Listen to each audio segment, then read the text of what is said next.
Hello and welcome to the GT World Challenge Asia Esports Series presented by Tarmac Works.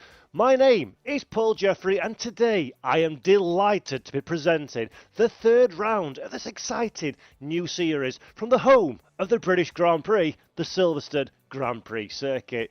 In today's show we'll be having two races once again at 60 minutes with a mandatory pit stop, and we'll be hosting these races for the sim racing pro and amateur drivers, and of course the real world pro and amateur drivers as well. This is the GT World Challenge Asia Esports Series presented by Tarmac Works, and we are delighted to bring high-level international esport racing to the Asia region. First, we went to Europe, then we went to the Americas, and now it is time for the Asia region to receive the SRO Esport treatment. I want to give you a little bit of an idea about how this championship is put together. The drivers are based in their own homes using their own racing rig equipment, and they're based in places like China, Hong Kong, Japan and Australia. And what happens is they race online in a server. They send their feed to our race control team based in Italy.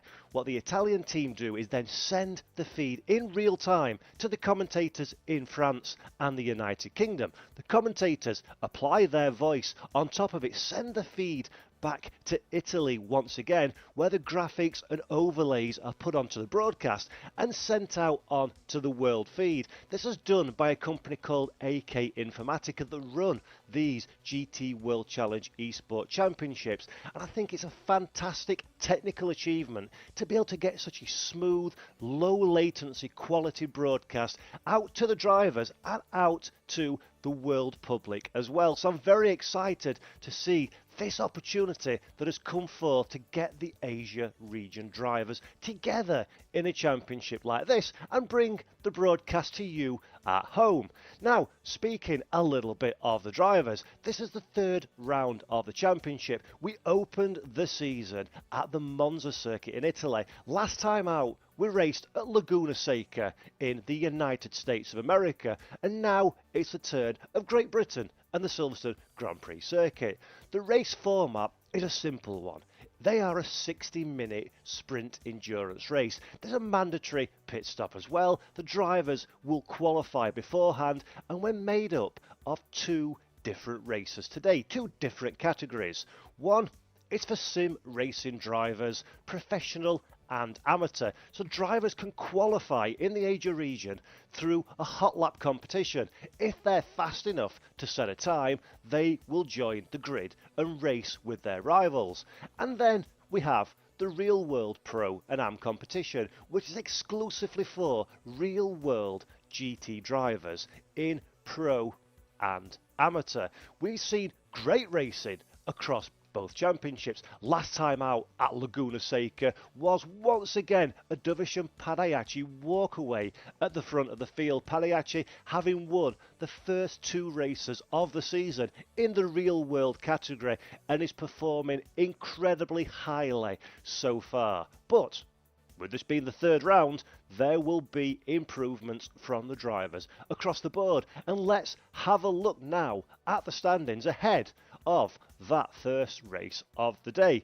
In the sim driver am, we've got Carl Peterson at the head of the championship in the Laundry House team, ahead of his teammate Terry Rayton. Peterson having a very strong and consistent season, Laundry House looking like the form team of the year so far. Now, as I say, we're split into pro and am for the sim driver, and in the pro sim driver standings, Kin Long Lee leads the championship by a single point ahead of Manola and Joseph Jesus the fourth.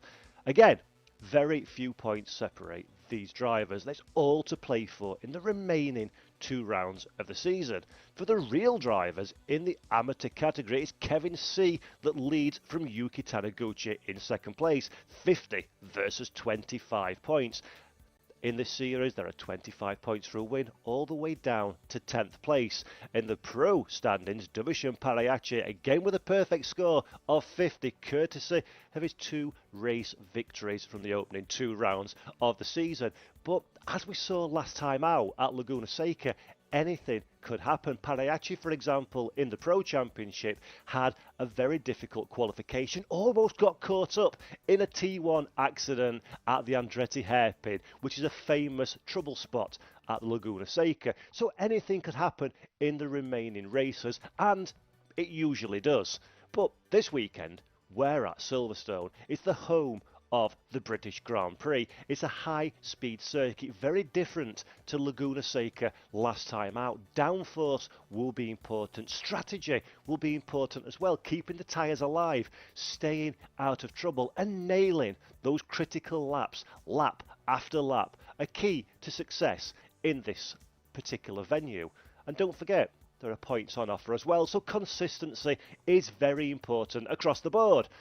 Enough of that though. In a moment we're going to have a look at the drivers. As I say, in the AM category there are hot lap qualifiers, so there will be some new names in the Sim Pro and Am series, and let's have a look at who they are now. As you can see, we have got a variety of drivers from different parts of the Asia region. We've got Malaysia, Indonesia, Philippines, South Korea and Thailand, amongst other countries. We've got a variety of different cars and different teams as well, and it all makes for an incredibly exciting esports series in the GT Asia Esports presented by Tarmac Works. And I'm going to hand over now to my colleague Mr. Ben Constanduras, who will pick up the action with GT World Challenge commentator David Addison ahead of the opening round of this evening at the Silverstone Grand Prix circuit in the United Kingdom.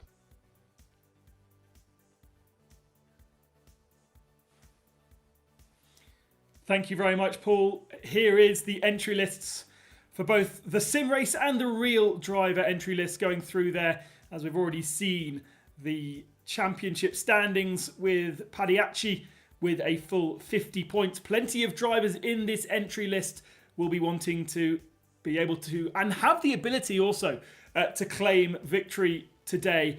Pagliacci hasn't necessarily led all of the races, but by the time he gets to the end of the race, he is at top of the pile. Chris van der Drift there back after missing the second round. Hello, my name is Ben Constanduras. Can't wait to join David Addison in the commentary box in a few moments' time when we get the first of our races, which is the sim driver races.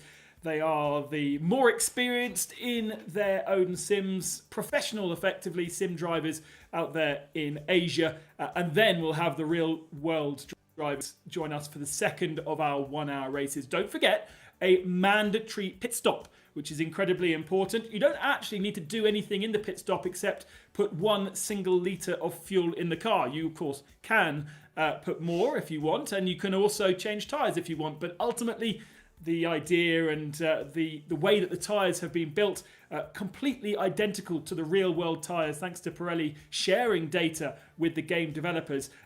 These tyres should be able to do a full 50 minutes. Now, conditions, very, very interesting today, much like we saw from the final round of the British GT Championship at the weekend. Cold and overcast was certainly the last time I looked at the data coming out of the game. So it'll be very, very tricky to manage their tyres and get the best out of them throughout the full hour.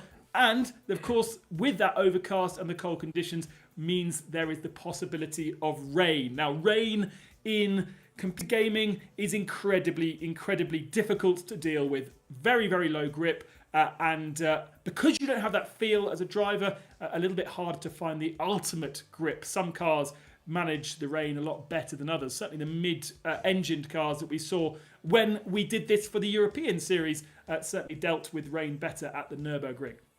So just a few moments away then from getting our sim drivers underway, a very close championship.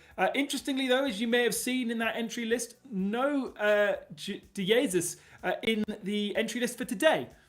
So he is our round 1 winner and he's missing this round. Andrew Lawrenson is the round 2 winner. He is there, but not on the top of the pile in terms of qualifying.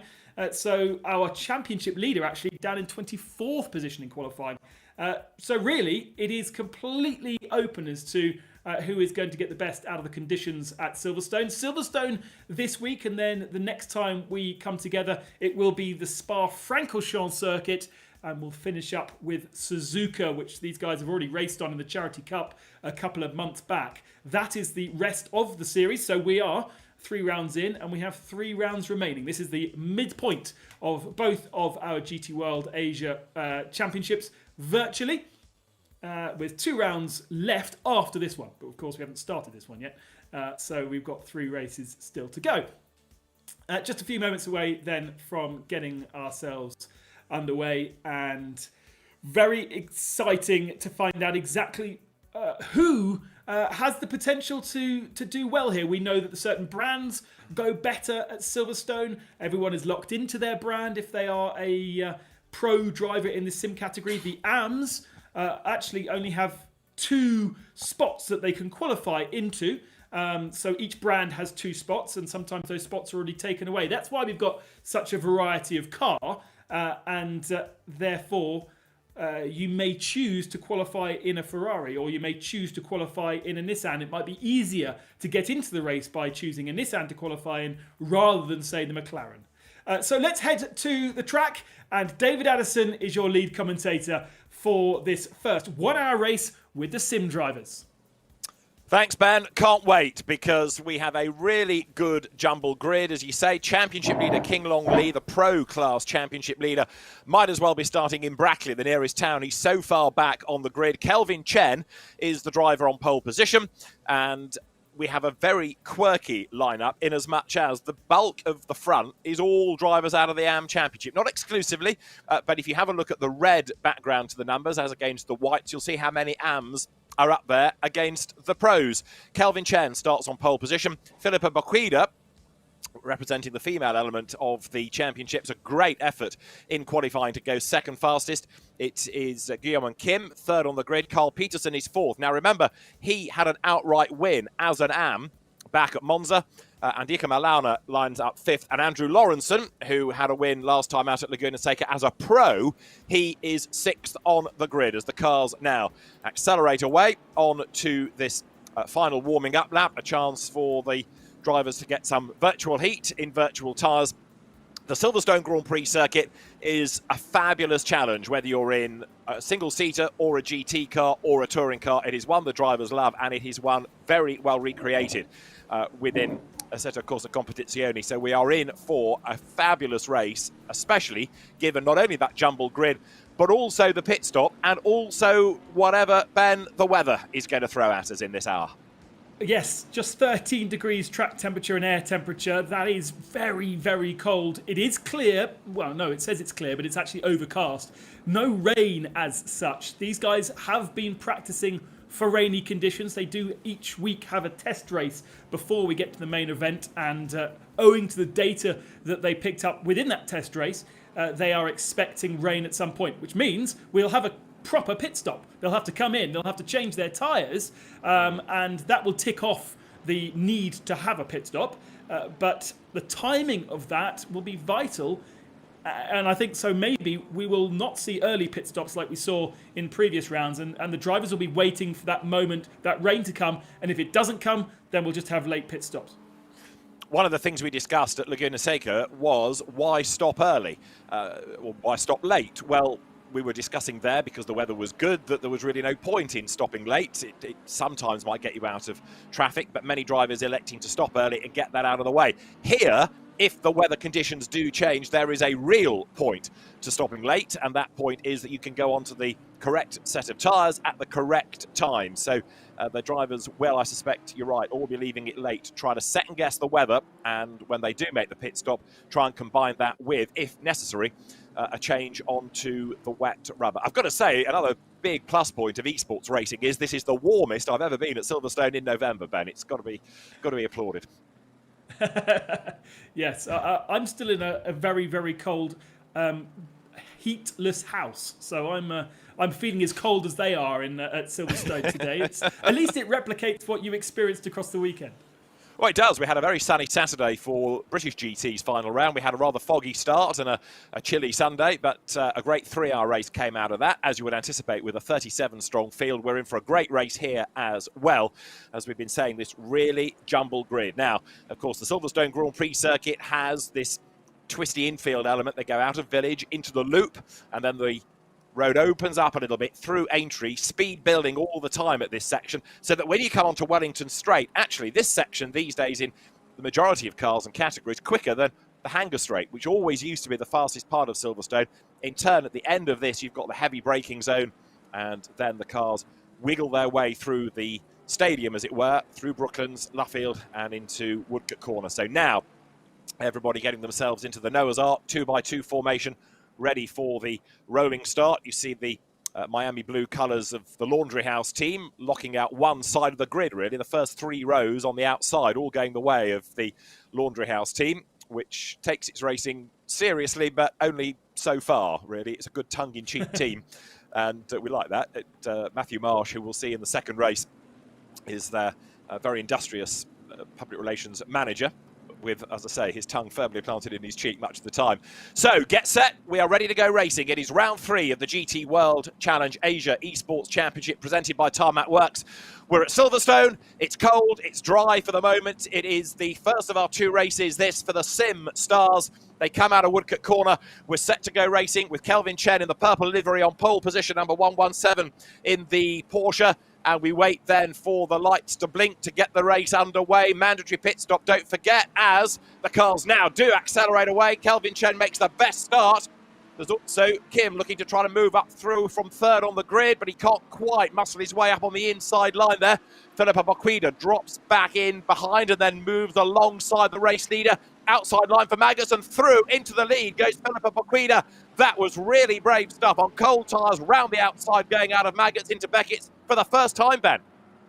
She had huge confidence in her car there, got better traction out of the first corner, out of Copse, and just slung-shot her way past. And Chen was happy to defend, and he's really not got that Porsche working at all, because now Kim comes past for second around the outside into Stowe, and he is being swept up. It was a surprise to see the Porsche that high up the field around Silverstone. It's not the better mark. The McLarens are way better, as are the Mercedes. And it was a very, very impressive effort to get him on the pole position, but it's going to take him a few more laps, I think, to get that car up to temperature. And just a reminder then, we are using the old pit lane rather than the new pit lane. Got me confused for a few seconds as to why we were gridding up on the old part of the circuit, as they do, of course, at the GT Asia, when GT World Europe, when they come to town.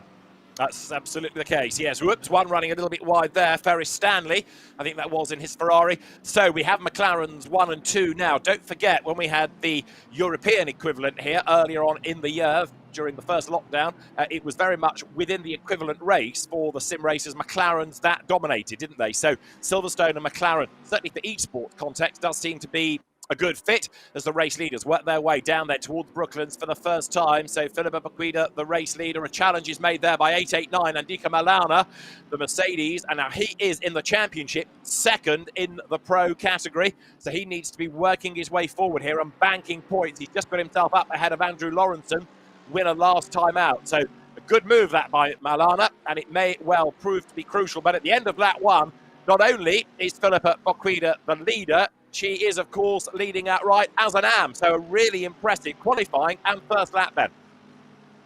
Yeah, let's just remind everybody that everybody with a red marker is an AM, but that means they have had to qualify on a hot lap competition to get themselves into this race. If they finished in the top 5 of the last race, they get an automatic qualifying spot, but the rest of them have to actually qualify. So a few names that you may not recognise from previous events that have managed to snuck their way in, many that have we see time and time again that have had to qualify, and this is a big pro battle, and Teresa going down the inside on Lawrenson, and Lawrenson getting muscled out the way. The Porsches are not working in the early part of this race. They're not, and he's lost another place. Look, because up and past him as well went Zhang Yin, and another big dive there. Andrew Lawrenson in danger of losing another spot because Youngchan Kim in the Rapido Sim Racing pink McLaren, 6th in the Pro Championship, looks for a way by. Can't do it. Andrew gets out his elbows there, says, oh, no, you don't. I've had enough of being overtaken. So the Porsche at least stands its ground there as he comes now right and left through Abbey up towards Farm. Or can he hang on to it? He's on the attack to try to get alongside Charles Becerra on the inside line, but he's not going to be able to make that move as round the outside goes Yun Chang Kim, and he gets run out wide all over the curb. So what should have been a bid ends up losing him a bit of ground, but he's still alongside Lawrenson as they go into Aintree. Great battle between the two. The McLaren look on that tighter line, just about comes out ahead, but only just. It was Yang Xing who actually put Becerra offline into Abbey. That's why he was compromised all the way through into the middle loop and still side by side through Brooklands, and that gives Lawrenson the inside line here. McLaren can't go round the outside. Surely he tries, but needs to kind of concede that one and find another place to dive down the inside a bit later on, because really you've got to be super brave to overtake into Copse as well, and he's trying to have that overlap and again to the outside. So down towards Copse Corner they go then. Some great battles have been going on. There you see Porsche versus McLaren as they round Copse and now sprint their way up into the Beckett's S's sequence of corners. Lawrenson comes under attack once again, but just about being able to stand his ground. The trouble here, though, of course, is that while he's defending, he's losing time net to Charles Becerra, who is still ahead of him, 7th overall. Now, Philippa Paquida, the race leader, is not escaping by much. He was only 0.4 of a second at that last timing point. It's McLaren's 1-2. Guming Kim there in second place. And Kelvin Chen, the best of the Porsches, may not have been a brilliant getaway, but I think now he's regrouped a little bit and seems to be not only settling into a rhythm, but coming back at Kim ahead of him for second spot. Guyan King is not somebody who's making their name in this Asia series. It's somebody who we've known for quite a while in Assetto Corsa Competizione across international competitions, whether it be organised by Lamborghini or Ferrari. He's qualified and tried to in all of those. Don't worry too much about that guy in the background. That may well be a connection issue rather than him flying off the road. It might be him flying off the road. Let's have a look to see if Maulana is still there. No, he is. So that's all fine. Yeah, Guillaume King, very, very, very competitive. A lot of these names, a lot of these drivers we are learning about in this Asia series because they haven't necessarily made their name on the international events that existed. Primarily because they're just at the wrong time zone and these guys want to be sleeping when we're doing those races. But Kim is one that's a real commit and certainly flies the flag for Korea very, very well.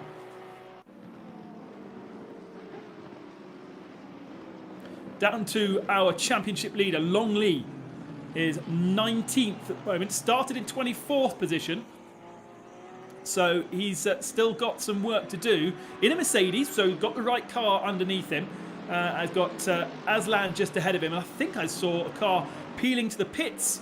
We've had a very, very calm first part of the race, so no one really needing to pit in terms of damage, but that was Yap Lam Law heading to pit lane, and that must be one of our first stoppers. Now, if we do get rain later on in the race, that will mean he'll have to do at least 2 stops, not recommended. Looking down to the tail of the field, actually pretty clean getaway from our drivers. Copse not the easiest place to go side by side, but everyone managed to get through. Yeah, just looking at all of this, we don't have our normal raft of early penalties that quite often we have had in previous races. So, yeah, you're right, they're all being very well behaved thus far. 53 minutes still on the clock as the cars dive down through Stoke Corner. Looking at 22, Bank Tanatip having a go there to try to get a place back, actually, because Ralahi in the Audi number 44 goes through. So Bank Tanatip drops back into 15th place at the end of Vale. Into Club Corner now, and the Audi just being able to stay ahead as they come through Club and make the run past the wing, the Silverstone wing, the Formula One pits. But Kelvin Chen, third in his Porsche, as I was saying earlier, just could be the man to watch now. He's hanging on to a class position of second, but also what can he do to fend off Carl Peterson? The Porsche quick in qualifying and trying to regroup. Mac Tanatip, in the meantime, tries to fight back, but if anything, he is now being caught, is he not? Because Avila Baha is behind him in the Bentley. Baha, one of 5 newcomers that we've got on the grid for this race. So you were talking earlier, Ben, about not having Joseph de Jesus on the grid for this race, but we've gained 5 newcomers even so. Yep, and that's exactly through that hot lap competition. I suppose if you really want to commit to getting into a certain race, then you just put huge amounts of practice into either Spa-Francorchamps or Suzuka, as we've got coming up, and then you can be slightly faster than the other qualifiers that perhaps have been spending too much time focusing on every single race of this championship. So there are different ways to get yourself in and get yourself on television. And we're seeing that with 5 new people. Shame to have De Jesus missing, because he was a real star in the Charity Cup race and took the victory in that first race of the season as well. So for him to be missing is a bit of a shame. Mia Rose, we haven't really spoken about too much. She was a bit of a star in our last race, but right now dives to the pits at a 24th position. So not really showing the same pace that we saw in our previous round, but you know, different tracks suit different cars. So she gets a little green dot on her name, as you can see on the left-hand side of the screen there. That means she's completed her customary pit stop. And of course, she'll get places back as others cycle through their stops later in the race. Her best result of the year is a 5th. Philippa Boquida, the race leader, a best of a 6th, and she's there ahead of everybody right now, as down towards the end of Vale, Bentley versus the Lexus squabble continues. And also on the back of that little group is Kin Long Lee, number 6. Now, what progress is he making? He is 19th now, up from 24th on the grid. Why is he significant? The answer is because he is the Pro Championship leader, and there worked contact, and that sends Nakib Aslan all sideways. Thankfully nobody strikes him, but Aslan there, bit of contact, and he is the one that comes off worst. But Kin Long Lee having an awful qualifying, and he's not making the progress he needs to thus far in the race either. No, considering he's in a Mercedes. Look at the leaderboard with Peterson, Maulana, Zeng, Thessera, all in Mercedes as well. Big old group of Mercedes. Here they are, all fighting over, well, they could get themselves up to 4th position. So it is the car to have around here, but Longley's been consistent, and he keeps out of trouble. And I think he may rise at the end of the race when others get involved with each other. Side by side into Cops, it's not advisable. And who's going to be the big winner out of all of this? Up the curb goes number 5, Charles Thessera. Andrew Lawrenson comes up on his tail. A little bit of track limit abuse there, using all of the real estate, but Lawrenson is going to dive through at Maggots. That's the outside for the first part of Beckett's, and both get sideways. Charles Thessera hangs on to his place, and that was Andrew Lawrenson having to bail there, really, because there was no way, with the pair of them on the edge, they could run side by side through Beckett's. But that part of the circuit, whether it's in sim racing or the real world, remains the ultimate challenge around Silverstone. More evidence of it right there, as Lawrenson has to slot back in behind Charles Thessera. So Kin Long Lee, now number 6, has served his pit stop, gets him out of the traffic. Could be a smart move, depending on what the weather does, Ben. Yes, exactly. We keep hearing about rain, but so far it's not calm. It wasn't actually forecast. The game does give you an idea on the forecast for the next hour, and it wasn't forecast. It was just going to be overcast for the whole time, but who knows? What we do know is the track should increase in temperature if we don't get any rain, because it's only 9:30 in the morning. So temperatures should rise, and therefore we should get a bit more grip out of the tarmac as that does so. Still plenty of racing action to go. And here is Pedersen with Maulana and Zeng behind him, 3 seconds back from Chen and the lead battle, which is now 3 cars. So Philippa Boquida is the leader, and that gap is still hovering around the 4/10 mark over Guillaume Kin. 3rd is Kelvin Chen. Carl Peterson is 4th. Andika Maulana 5th, as you ride with Andrew Lawrenson 8th, staring at the back of Charles Thessera's Mercedes. Best that he's had is an 11th thus far. And in terms of the brands, like I said earlier on, McLaren, the dominant car out of the sim race that we had here. The real world race in the earlier European Championship was a Bentley win. Right now, you've got to go a long way down the order to find a Bentley, but McLaren 1-2, mirroring what we saw earlier on in the year in the European Championship. Lawrenson out of Cop's corner then. He's on the power and makes the run now into the Beckett's S's once more. But Charles Thessera fending him off, dust kicked up. Brilliant representation of Silverstone's Grand Prix circuit this, and Lawrenson closing at the end of the Beckett's S's. Can he now, Ben, plan a move from the end of the Hanger Straight down to Stoke Corner? Well, interesting, he's not going in the slipstream. He's keeping out in clear air, as Sarah very much defensive, heading down to Stowe. Now takes the racing line and not being able to get past. But now you feel like the Porsche has got grip and is working better. It's taken a while to get it up to temperature because of the temperature of the tarmac and the air, but it does seem to be working better now. So the Porsche bit by bit becoming a little bit more competitive as out of club corner goes Andrew Lawrenson, still mired down in 8th place. That said, he's 5th in his class, isn't he? Because you take 3 AMs out of that leaderboard and it's points per class, not your overall position. So it's not as bad as it could be for Lawrenson. And because we've got 46 minutes and change, we've got the pit stops to cycle through for most as well. The leading pit stopper at the moment outside that leading 23. Remember, championship leader number 6 Mercedes Kin Long Lee stopped earlier. Now Lawrenson, a good run out of entry here, right onto the back of Charles Teixeira. Is there going to be an opportunity for the Porsche to make a move? There's almost a gap to the inside. Lawrenson goes wide. The outside for Brooklands translates to the inside for Luffield, but he wasn't able to stay alongside. Has to cede the place. Tucks back in behind the Mercedes once more. You get the feeling now that Porsche is being held up, don't you? Because the intent is there. Yeah, he needs to find a way by, but Lawrenson now possibly being held up. Charles Teixeira, the cork in the bottle. Yeah, and Teixeira is defending so much that he's compromising his own pace as well. So he may be worth just letting Lawrenson past and then following so that they can get onto the tail of the cars that a couple of laps ago Teixeira was battling with. He's just, you know, when we've got a 45-minute race still to go, yes, if we're in a 20-minute sprint, perhaps it's the right way to go, being so defensive. But Teixeira is messy. He's offline sometimes. And therefore, his pace is nowhere near what it could be if he was just concentrating on what's going on ahead of him. Something else that's happening as well is that the top 3 have now really shaken off Carl Peterson, the man in 4th place. Just see Peterson heading this battle pack of Malana and Zheng.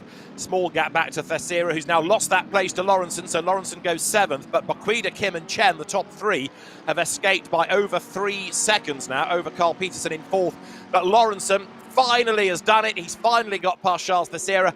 And not only that, but straight away, he's pulling clear, isn't he? So now Lawrenson, with 45 minutes effectively still to go, is on a mission. We have a spin as well, I thought I saw a moment ago, going through Village. Go on, Ben. Oh, yes, we've lost Baquida. She's no longer in the lead of the race. So this is our new leader, Gyun King, with Chen behind. Where has Baquida gone? Oh, she's down in 5th spot now and about to be mobbed by the rest of the Mercedes. So she was the spinner, David.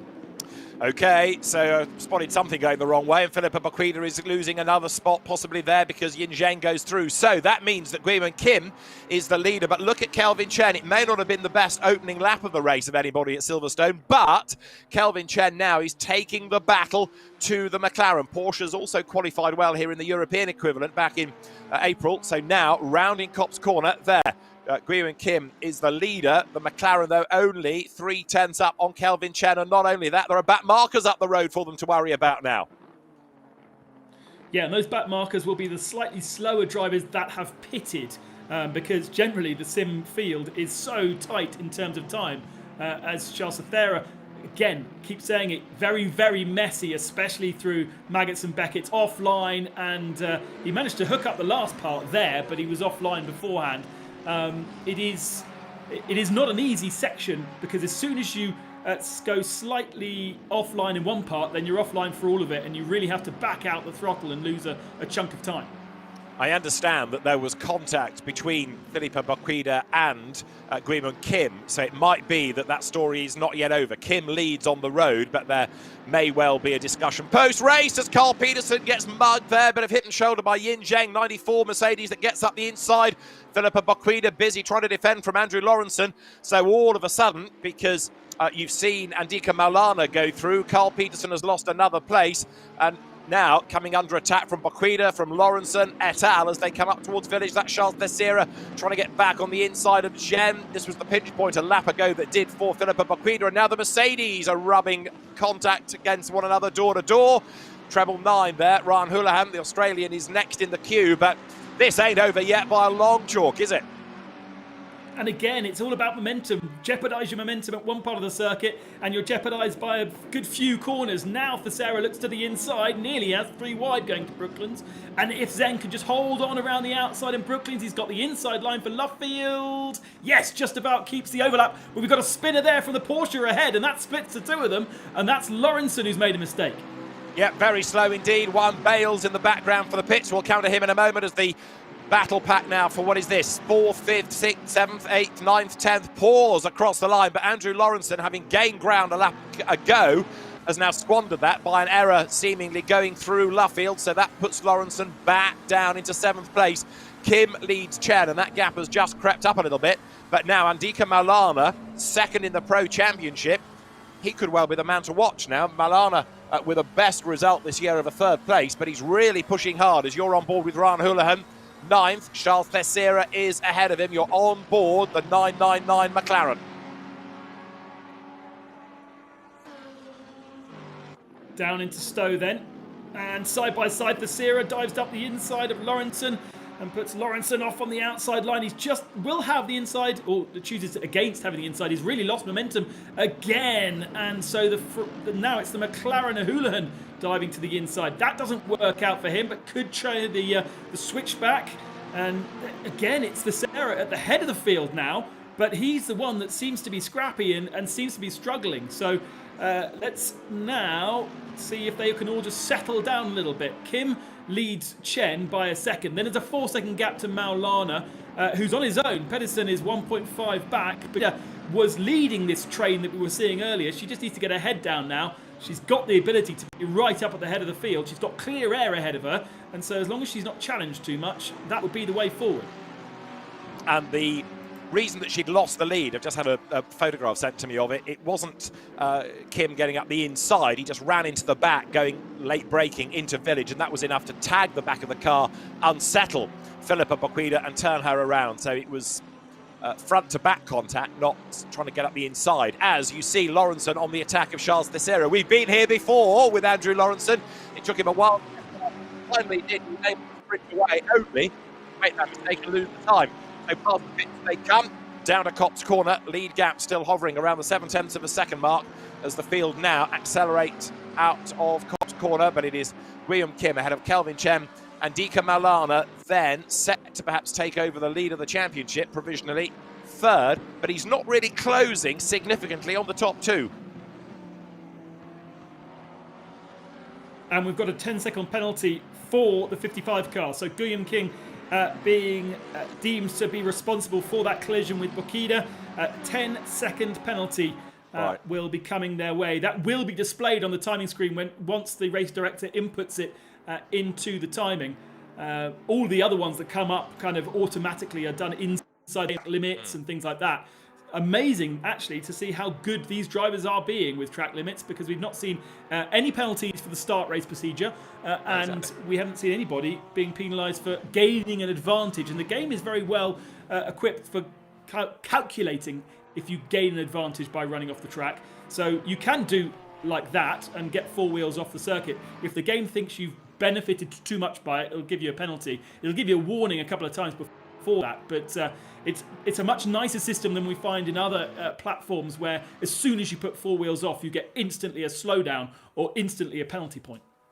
One of the many newcomers we touched on earlier on there, you're looking at Timo Iskander, the privateer with the Porsche. First time out for him in the championship, and Iskander running in 18th place at the moment. Now, just going back to that 10-second penalty, it's reflected on the graphic as you see Andrew Lawrenson just making his move to the outside of Charles Teixeira. Let's just cover this off and see whether it works. No, it doesn't. Lawrenson slots back in behind as they go to Luffield, gets a face full of Mercedes once again. Is that penalty, Ben, going to be applied in the pit stop or as a penalty post-race? I think you can take it as an option in the pit stop, so you can sit there for an extra 10 seconds. Right. Or if you don't have a pit stop left, then it will be added to your time. So we should be able to clear that, knowing that most cars have yet to pit. Indeed so. We need to find out where our erstwhile championship leader is as well out of all of this, don't we? Kin Long Lee. He's not within that leading 23 at the moment on the graphic. As you see, Andrew Lawrenson still stuck behind Charles Teixeira. He's had enough of staring at the back of him. Ryan Houlihan is there behind him in 9th place. Ferris Stanley is in 10th spot now. As up front, it is Kim, the notional leader, but Kelvin Chen effectively is going to inherit that lead. But look at what is happening behind him. Maulana, little by little, is closing on Kelvin Chen. So I reckon after the pit stops, we are going to have a really good fight between Chen and Maulana for the race win here. and Kinlon Lee down in 25th position. So there you can see, just checking in. Nice clear air, able to get his head down. Make sure that he gets good pace out of the car. Left a lot, not troubling too much by fighting on track, as we've spoken about before. That really means that you can lose a lot of time if you're having to place your car on a defensive line. And maybe this will be Long Lee's benefit again. Good with strategy over the 2 races. He's been consistent and kept out of trouble. And at the moment, he's the second car that have pitted. You can see all the green marks mean those that have taken their compulsory pit stops. Yeah. Terry Rayton also in the Lamborghini. He's a star in the AM field, and he's also taken his pit stop. As I say, Maya Rose was another one that we talked about quite a bit. And Hakimi's down there in 37th, just off the tiny screens, but having a struggle, Mika Hakimi, because he's been another one that's been in the top 10 in our first 2 races of the season. There is 909. That is Mia Rose. And the Australian lady with the Aston Martin comes out of club corner, chasing the Ferrari of Scott Blair just up the road. And Scott Blair has had a 10th as his best. Just going back to Kinlong Lee for a moment, championship leader. It's not really by being the fastest driver, but certainly 2 good consistent results. A 5th and a 6th have really helped. There is Mia Rose then. And although she pitted early, that's not necessarily been to her advantage, because she's a long way down of the stoppers. Remember, if it's that little green block within the graphic, they've made a pit stop, and you can see how many greens there are ahead of us. So not going as well on pure pace as at Laguna Seca last time out, is she?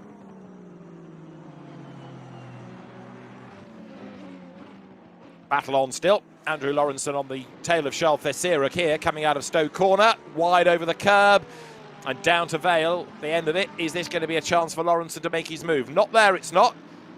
Again, that Mercedes-Benz just acts as the cork in the bottle, doesn't it? And try as he might, Lawrenson just can't prise open the door.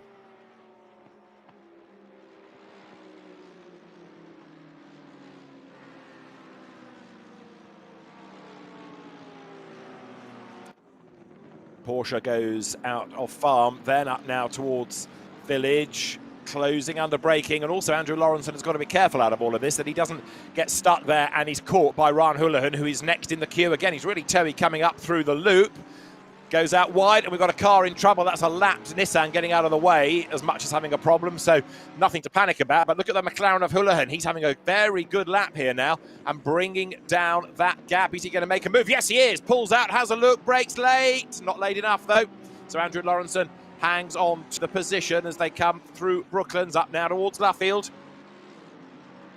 So out front, 13 laps for Byung Kim. He is the race leader, and he's getting away from Kelvin Chen, but it's really the gap between Chen and Maulana we need to be looking at second and third, because of course they're the notional 1 and 2, with Kim, the leader on the road, being penalised. On board with Houlihan and recreating exactly what you have in the real world. You've got that video camera at the back of the car as a mirror. You can see the on-board, you can see what's going on behind him as he threads his way now up through the Beckett's S's box again here. On power, the dust kicks up ahead, and now the cars accelerate their way down, hanger straight. So Ryan Houlihan good through the twiddly bits, good through the corners, but the Porsche seemingly with the advantage in a straight line.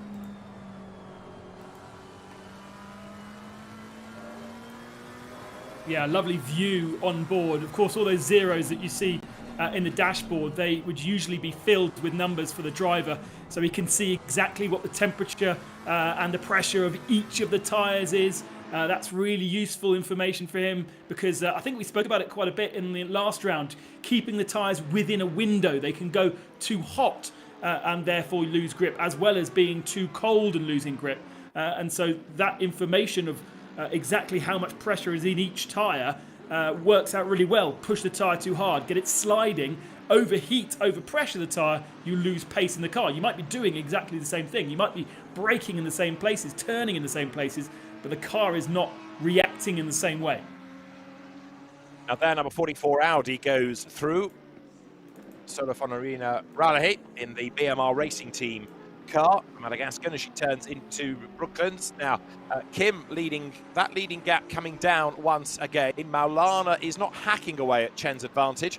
and Audis that we saw going quite well in free practice. The best of them, only 11th at the moment. Raleigh coming into Woodcote, having had that earlier battle with Bank Tanatip. That's Andrew Lawrenson going through, and he still hasn't been able to get past Teixeira. It does show then how the balance of performance works, because the Mercedes and the Porsche, with their strengths and weaknesses at different parts of the circuit, have been together in this battle pretty much race long.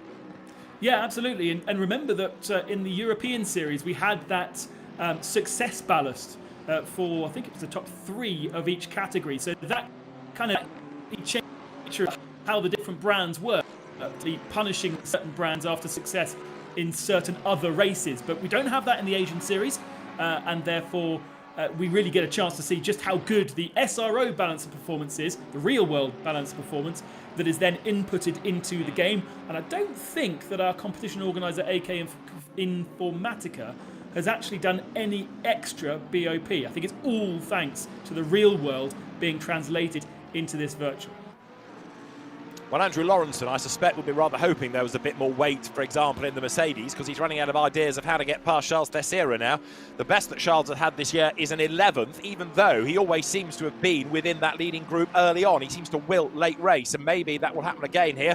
Lawrenson, good out of farm, goes to the outside line on the approach to Village. Then that little burst of acceleration squirts the car up towards the loop, but no opportunity to get through on the inside, and actually gives the curbing a big old whack there on the inside line. So we're approaching the halfway point. And if you do that, David, you do have the risk of damaging your car, especially around Silverstone, where you've got these big sausage curbs. Just like in real life, you have the opportunity, potential, to damage the suspension. If you damage the suspension, then you'll put more wear through the tyre, potentially even to a point of a puncture. So you need to be really careful not to hit those particularly aggressive curbs. So we saw that in the British GT 3R race just a couple of days ago. Beckett Sess's late race, somebody gave the curb a big old wallop, and it then had to stop Apple curve, and it was almost as though it had affected sensors and given the car a panic attack. It had to be reset and rejoin the race. But yeah, you're absolutely right. Those curbs can do damage in the real world, just as they can in the virtual championship. Right, Kim still leading, but with that Damocletian penalty set to really upset his race. And none of our leading, 16 have yet served that pit stop. So they're all perhaps planning on doing it at the last possible moment. If they all come in the last couple of laps, it's going to be a real harem-scarum dash to the flag, isn't it? Yeah, and I don't think, looking at the weather, it's getting slightly warmer. Track temperature's up to 16 degrees now, with air at 13 as it was at the start of the race. It says cloudy, it stayed cloudy, but there doesn't seem to be any evidence of rain. So they might be hanging on for rain for no reason in the end. And actually, it'd be good to somehow get out of these battles, because Lawrenson is being held up and now he's being hassled by the McLaren as well, trying to go around the outside. That's Ryan Houlihan, who has been closing. There's also the Ferrari there, a Ferris Stanley up behind them, and actually Stanley attacking Houlihan might be Lawrenson's chance to escape here, because the Ferrari tries to get up the inside of the McLaren, can't do it. Houlihan has to go defensive. All of this for 8th, 9th, 10th and 11th places. But look, as soon as they've started to squabble like that, so Charles Teixeira has got away, and Philippa Baquida 5th then at the expense of Yin Zhang here. So early leader Baquida still staying within that leading group despite that spin. So actually, it could have been a whole lot worse, couldn't it? Yeah, and she probably didn't pick up that much damage. If it was that basically Kim got on the throttle a bit earlier on, as now Ferris Stanley being hassled by an Audi. That's Riley disappearing at stage right. I think that was a legitimate disappear rather than a connection issue, so losing a bit of time. And yeah, if it was just on the acceleration out of the corner and that Kim got on the accelerator before Baquida, there shouldn't be too much damage to her car, and therefore she should be able to run pretty well, as Lawrenson now comes as the pits. I was kind of halfway through that sentence saying he just needs to get himself out of the trouble and get some clear air, and he's done exactly that. So Lawrenson in from, where was he, 8th. So that really is our leading stopper. Going to be interesting now to see where he rejoins relative to Kin Long Lee, because he is 22nd. So currently the best of the stoppers, the championship leader from Pro. So it'll take a lap or so just to unravel all of this and see where Lawrenson is going to be able to feed back in, as there Yin Zhang, number 94 Mercedes, pushes on in pursuit of Baquida, but that gap has crept up only ever so slightly to the eye, but just a little. And look, Lawrenson then, as he rejoins, is dropping down the order. So it's 9-11 there relative to Mercedes 6 that we need to be looking for. And where is Andrew Lawrenson? Well, there goes Terry Rayton up and past him, does he not, in number 91. So I reckon that's going to put Kin Long Lee ahead of Andrew Lawrenson and put Mercedes as the best of the stoppers. And there we go, intelligent work from Kin Long Lee. Just that clear track, lap after lap, has allowed him so much of an advantage. Lawrenson's come into the pits from P8 and not that far off P1, to be honest. Where is P8 right now? Probably 10, 12 seconds. And he's fallen into third position behind Rayton, behind Long Lee. So these guys are in contention for a top 5 easily. And considering Long Lee started 24th and really wasn't making up ground, strategy has been key here. Now, Terry Rayton, who was another early stopper, gets ahead of Andrew Lawrenson, doesn't he? So those drivers that pitted early got themselves out of traffic and benefited. Lawrenson, yes, he was up in 8th place and it all seemed good. Now he makes his move against his teammate Terry Rayton, coming into the right-hander of Village. Lawrenson down the inside and takes the position, nice and clean. The two drivers working from the same team, practicing on the same servers, bit of respect. And of course, whilst there's no vision for Terry Rayton to know exactly what's going on the inside, he will get an audio and kind of a radar to show that there's a car down the inside. He'll know it's his teammate as well, so he didn't really fight that one. Lawrenson now needs to get his head down because he's got some work to do. 3.2 seconds behind Long Lee in a battle for the championship. Keen to see when the next group of drivers decide to pit, because they probably won't be able to see on their heads-up display where Lawrenson came back into the pack because he's so far back. You only get to see the 5 or 6 cars around you, and so they won't know that actually he's come in 3 cars back from the leading pit-er, and actually these guys need to pit rather than fight. So there is Kin Long Lee then, best of the stoppers, more evidence that getting the stops done early gets you into clear air and therefore you are better placed late race. So Andrew Lawrenson, as an example, stayed out but had race-long battles that cost him time. So Kin Long Lee, as Ben said earlier, playing that strategy well, that very smartly liveried Waco's flip table racing Mercedes of the Hong Kong driver comes now up through Club Corner and he's going to gain a whole heap more places as others pit. Now, of course, he's getting himself onto the back of the slower cars that haven't yet stopped. So life's about to change a little bit for him, isn't it? Because now he's in genuine battles with cars that are slower than him, but he's got to find a way past because even though they have a pit stop due, they don't want to give up places easily. No, exactly. Although some of these guys further back should be pretty easy picking for him. Such is the pace for Kin Long Lee right now. That's a Nissan ahead of him, is really running quite a lot slower, and that's where the lights flashing comes in. Works in the real world, still convinced it doesn't work at all in the virtual world because you don't get the glare from the mirrors glaring into your eyes, and it's just a kind of I'm here, would you move out the way? Of course you're not going to move out the way, you're in a race.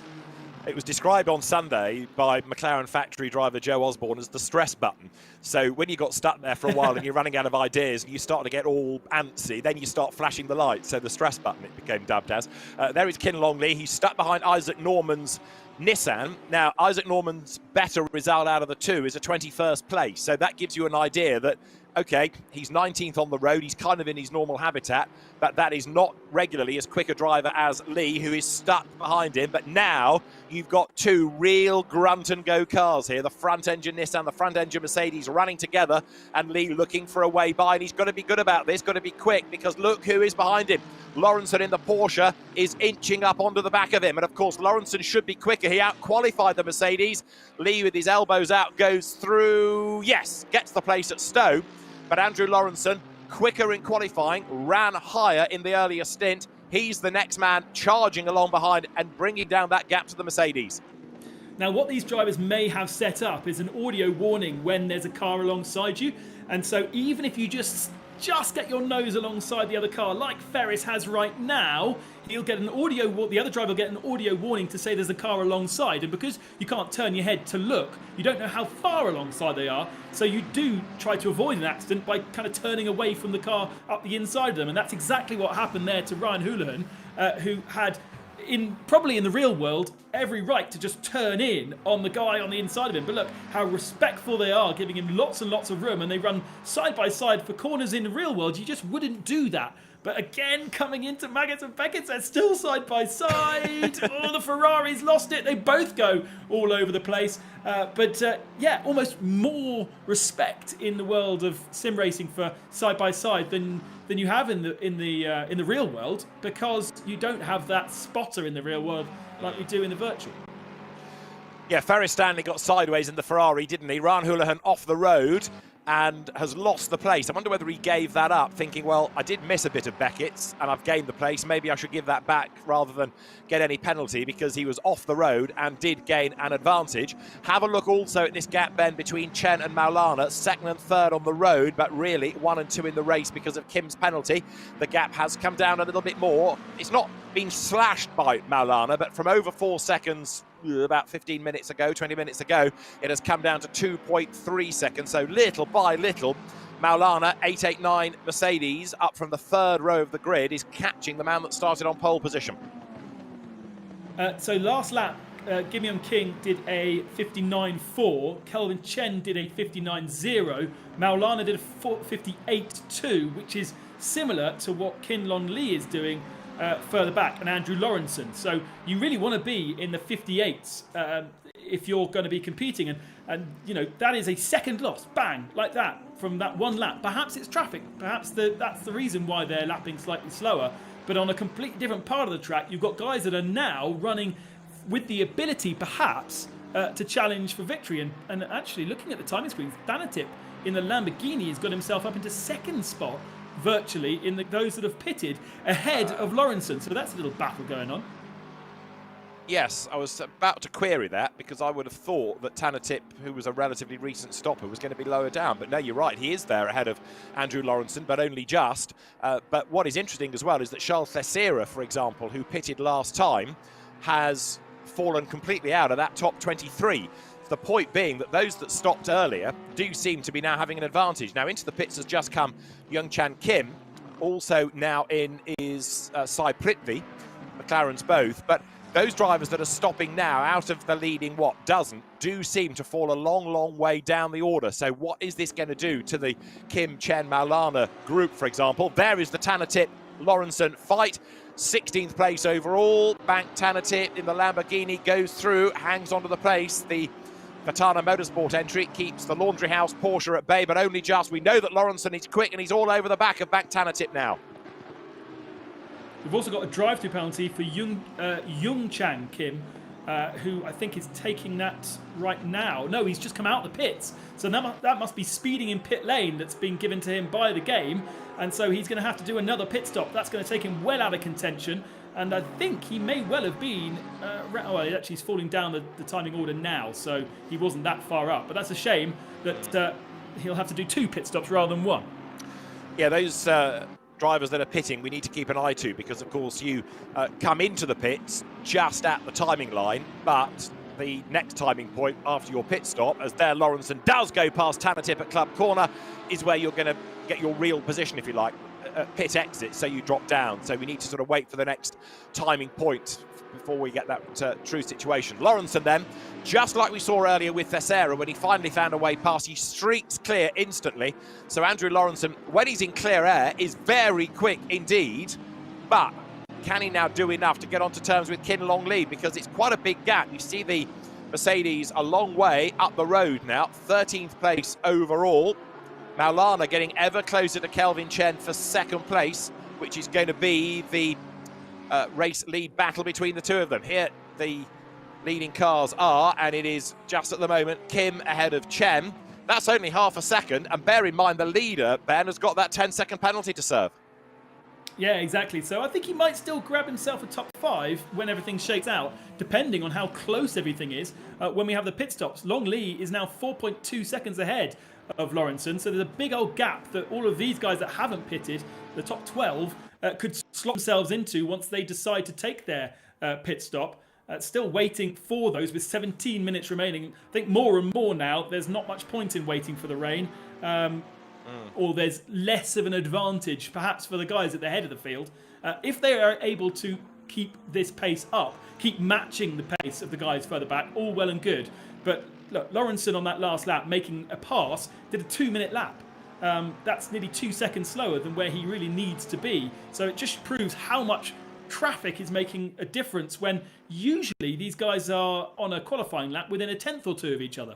It's interesting as well to see how the Porsches kind of are coming good later in the race. Yes, they were good in qualifying, but Kelvin Chen didn't make a brilliant first lap, but he and Lawrenson, for example, both getting faster, it seems, as the race wears on. But of course, Kelvin Chen has got to make a pit stop. He is stuck behind Guion Kim, and Dika Maulana is there. Now, into the pits comes Kim, so the leader is in this time.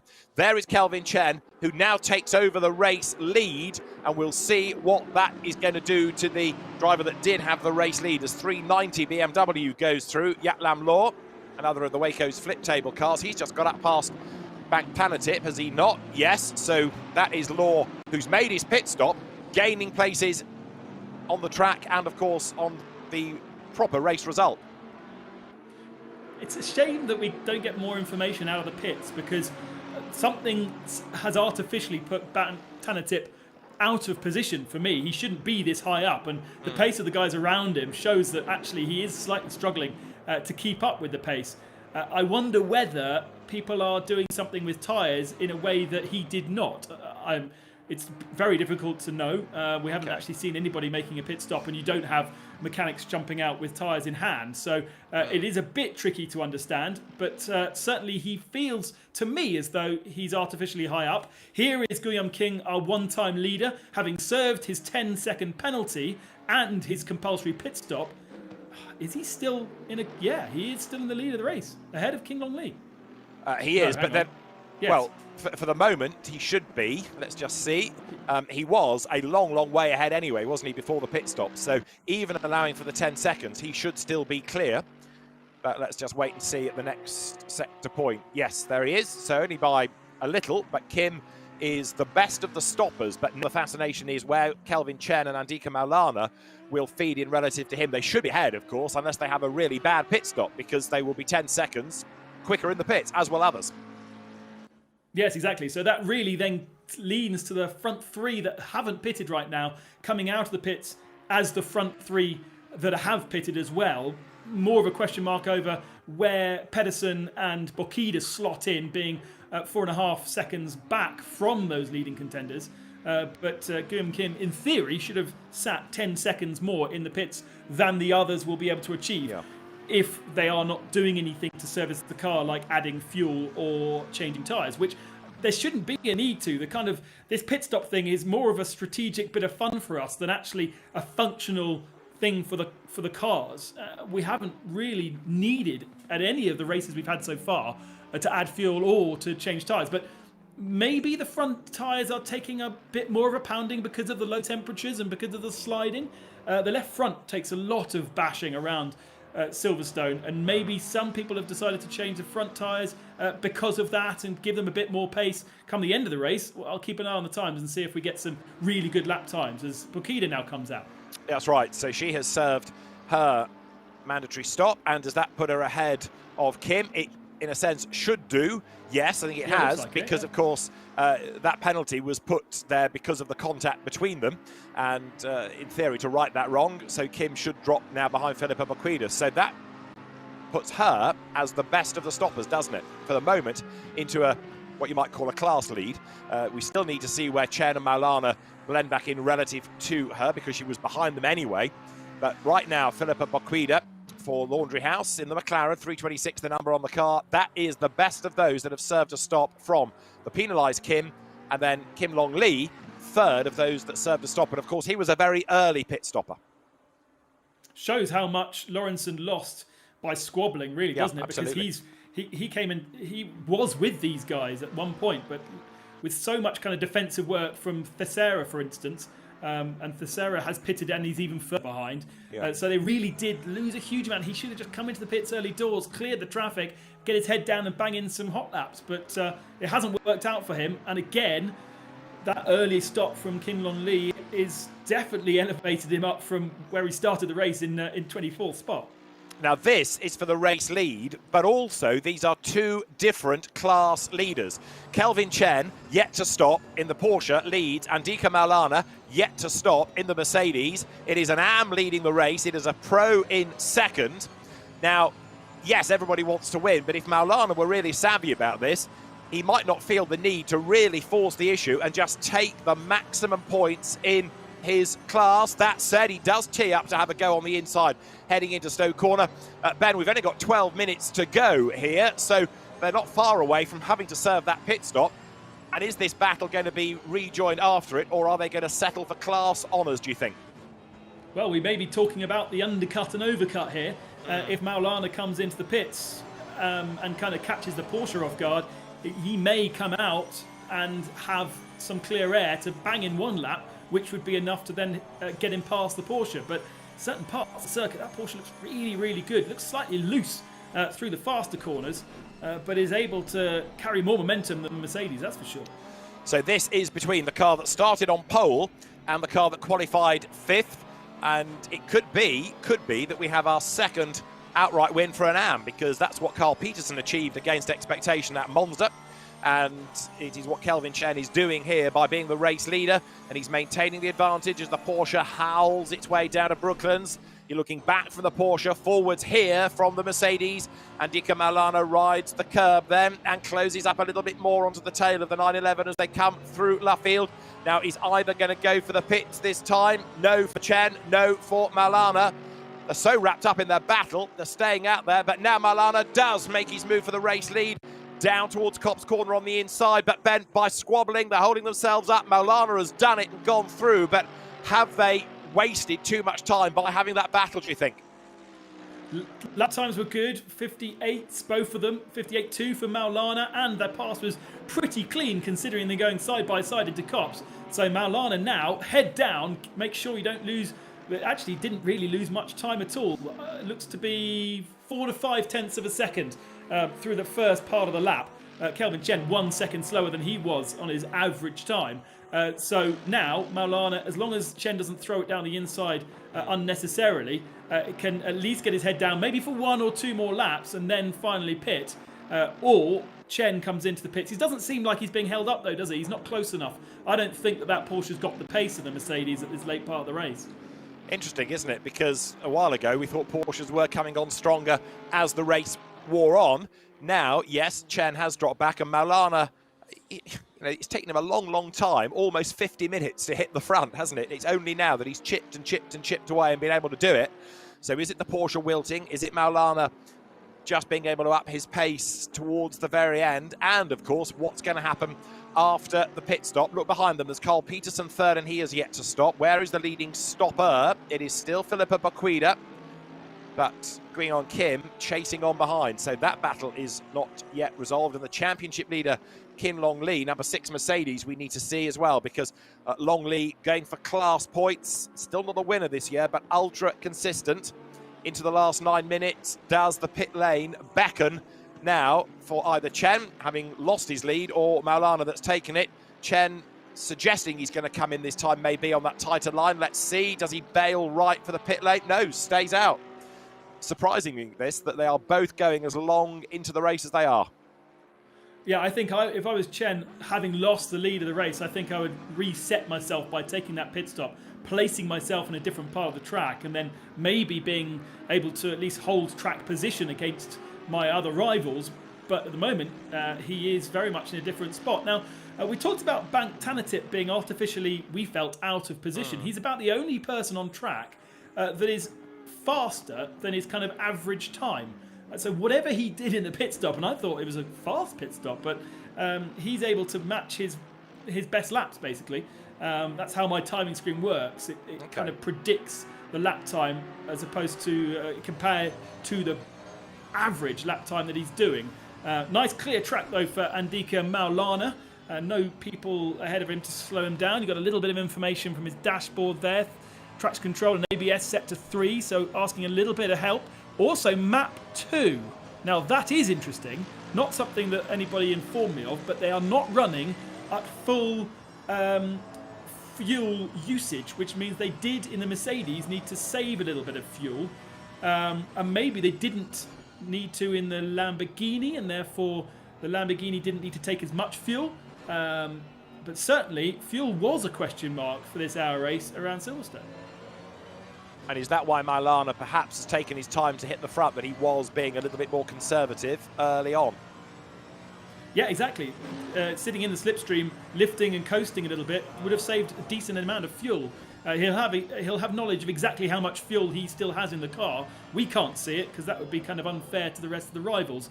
But very interesting that he's got map 2 on, and that does mean that he wasn't able to, or didn't feel like he could run map 1 for the full race and have all the fuel. Still though, the two of them continue to rotate. We've still got 4 cars that have yet to make a pit stop. Another good little battle going on here. 555 is Nigel Chua. He's 15th in the Lamborghini, the blue and yellow Lamborghini. The best that he's done this year is a 22nd place, so looking as though he's on for a better result. He's also crawling all over the back of Naki Aslan, 7th in the Pro Championship here in the Lexus. So breaking hard, Nigel Chua, who in turn has then got Ryan Adisuputra in the Aston Martin behind, trying to go to the outside line. There is Nigel Chua, but he can't find a way by. So the Malaysian is on the power once again as they come out of Aintree Corner. Everywhere you look, pretty much, there is a battle going on. And this one, yet again, Pro versus AM. So in some cases, it shows you how good the AM drivers are. In the background is Charles Teixeira, who is 17th. It's happened again, hasn't it, Ben? Something goes wrong for Teixeira in the closing stages of every race. He pitted late, and that's dropped him down the order. So having been in that leading 10 early doors, yet again, he's fallen a long way down. Our PR executive is being very excited by how accurate this is relating to what you saw at the weekend, with the fuel mileage of the Mercedes not as good as the more slippery Lamborghini or the McLarens. I think maybe Teixeira ran map 1 and then decided to put some fuel in during the pit stop, which then would artificially throw you, well, not artificially, would mean you lose time in the pits. He may be running full chat, but taken some fuel. So an interesting game that I didn't realise we were going to be playing, with a bit of fuel conservation, and certainly affecting some cars better than others. And there is Teixeira in the Mercedes, the Motul sponsored machine. Wasn't particularly fast, to be fair, in the opening stint though, was he? He was a bit of a rolling roadblock. He was. I mean, he was in that leading 10 or so, but yeah, every time we saw, for example, Andrew Lawrenson get past him, he lost time. There's the leader, there's second, coming down the pit lane then. So the top 2 both come into the pits. Mandatory stops to be served. Now, are we going to see anything here, Ben, or is it all in-game that we can unravel what, if anything, the drivers have to do? Well, the difficult thing is they're not going to take tyres, and that's the only visual thing you'll see. The cars would go up in the air if they were taking tyres, and well, there you go. That's as quick as it needs to be. So they were stationary for longer than I'd expect, considering didn't need anything being done. So maybe there was a little bit of a couple more litres of fuel being taken for this race, and some people taking more than others. But they're both back out onto circuit. Did they not both go up in the air, or was I imagining that? They bump, and that is kind of a reset to allow you to go out. I see. If they'd gone up in the air for a long time, that would be a tyre change. But they kind of jump. I'm with you. Right, okay, so that's the reset. Right, so back on track, and that's going to put Carl Peterson into the lead of the race, Pro 10. Of the two, then, it remains, does it, Andika Maulana ahead of Kelvin, Philippa Boquida almost up with them. So that is Maulana, who net is the race leader because he's the best placed of the stoppers coming out of Vale, and has actually been able to gap Kelvin Chen. Look at the gap that's widened on this outlap. So they came in nose to tail. Chen has lost a lot of time since he left the pit lane, hasn't he?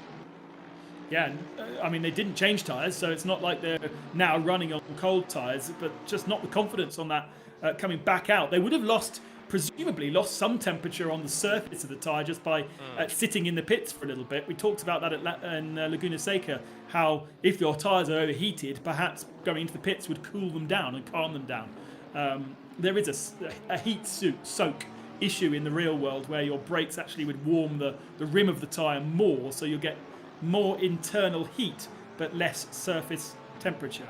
Not sure how that relates to how the car feels. That's where we need a proper expert racing driver in the commentary box rather than just a pretend one. Now, Sean Madison, number 60, has been given a penalty for causing a collision with number 5. Now, number 5 is Charles Thesera, so maybe we're being slightly unfair on Thesera about pit stops and pace, because some of the time lost is down to Sam Madison being a little bit rough with him by the look of it. So you'll see plus 5-second penalty for 21st position Sam Madison after contact with Thesera. Right, we've got 2 minutes on the clock.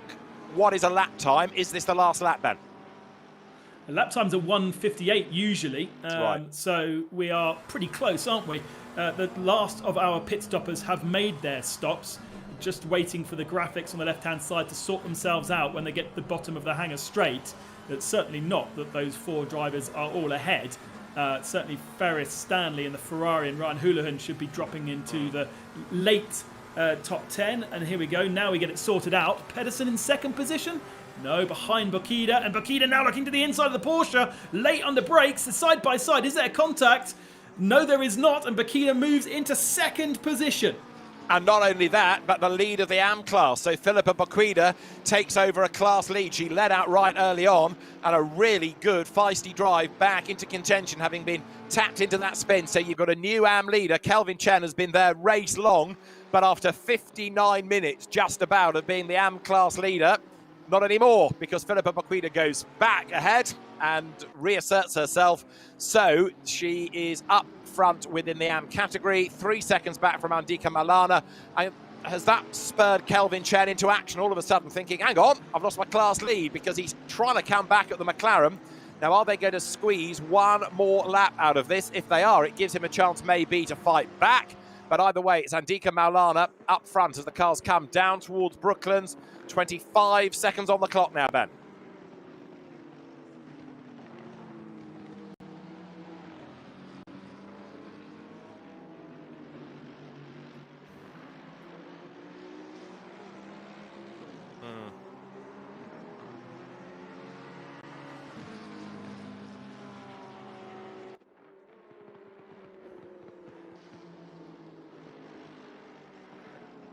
On to the last lap they go then. Andika Maulana is now nearly 4 seconds clear of Philippa Bokida going on to this last lap.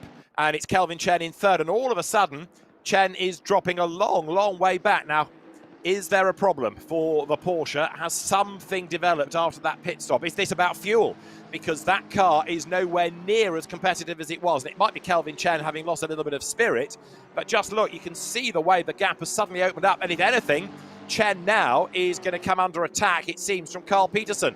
So Peterson, the Monza winner, is closing on Kelvin Chen. That gap is 1.4 seconds. So Maulana is leading and he's now comfortable. Bokida is second. But I'm getting very concerned about Kelvin Chen because he's being caught by that man, Carl Peterson, who in turn, Ben, is taking 94 Zheng Yin with him. Well, is this that Chen doesn't have the fuel to get to the end of the race? Is he having to save fuel and lift and coast? It may well be. Certainly the gap is coming down, but it's not sufficiently down to give Peterson a chance to challenge, is it? So, yes, Chen is dropping away. I was wondering a moment ago whether it was fuel or whether it was just a psychological thing, but he's managing to pick up a little bit of pace. If anything, Peterson is now having to come under attack, isn't he, and defend from Yin Zheng behind him. Yeah, he's come on strong at the end of the race. Again, these guys have been separated by the pit stops. Zheng was a late pitter, maybe added a little bit more fuel, so now can really push, whereas Pedersen pitting early didn't necessarily have the numbers for fuel, but they're coming to the end of the final lap now, so Maulana should be coming to the line. So Andika Maulana then is set to score a first win in GT World Challenge Asia Esports, presented by Tarmac Works. There is the checkered flag. Andika Maulana takes the race win. Who is going to be second? It is Philippa Bokida, and she is the winning AM in the process. And third is going to go the way of Kelvin Chen, Carl Peterson fourth, Yin Zheng fifth, and Ryan Houlihan in sixth position.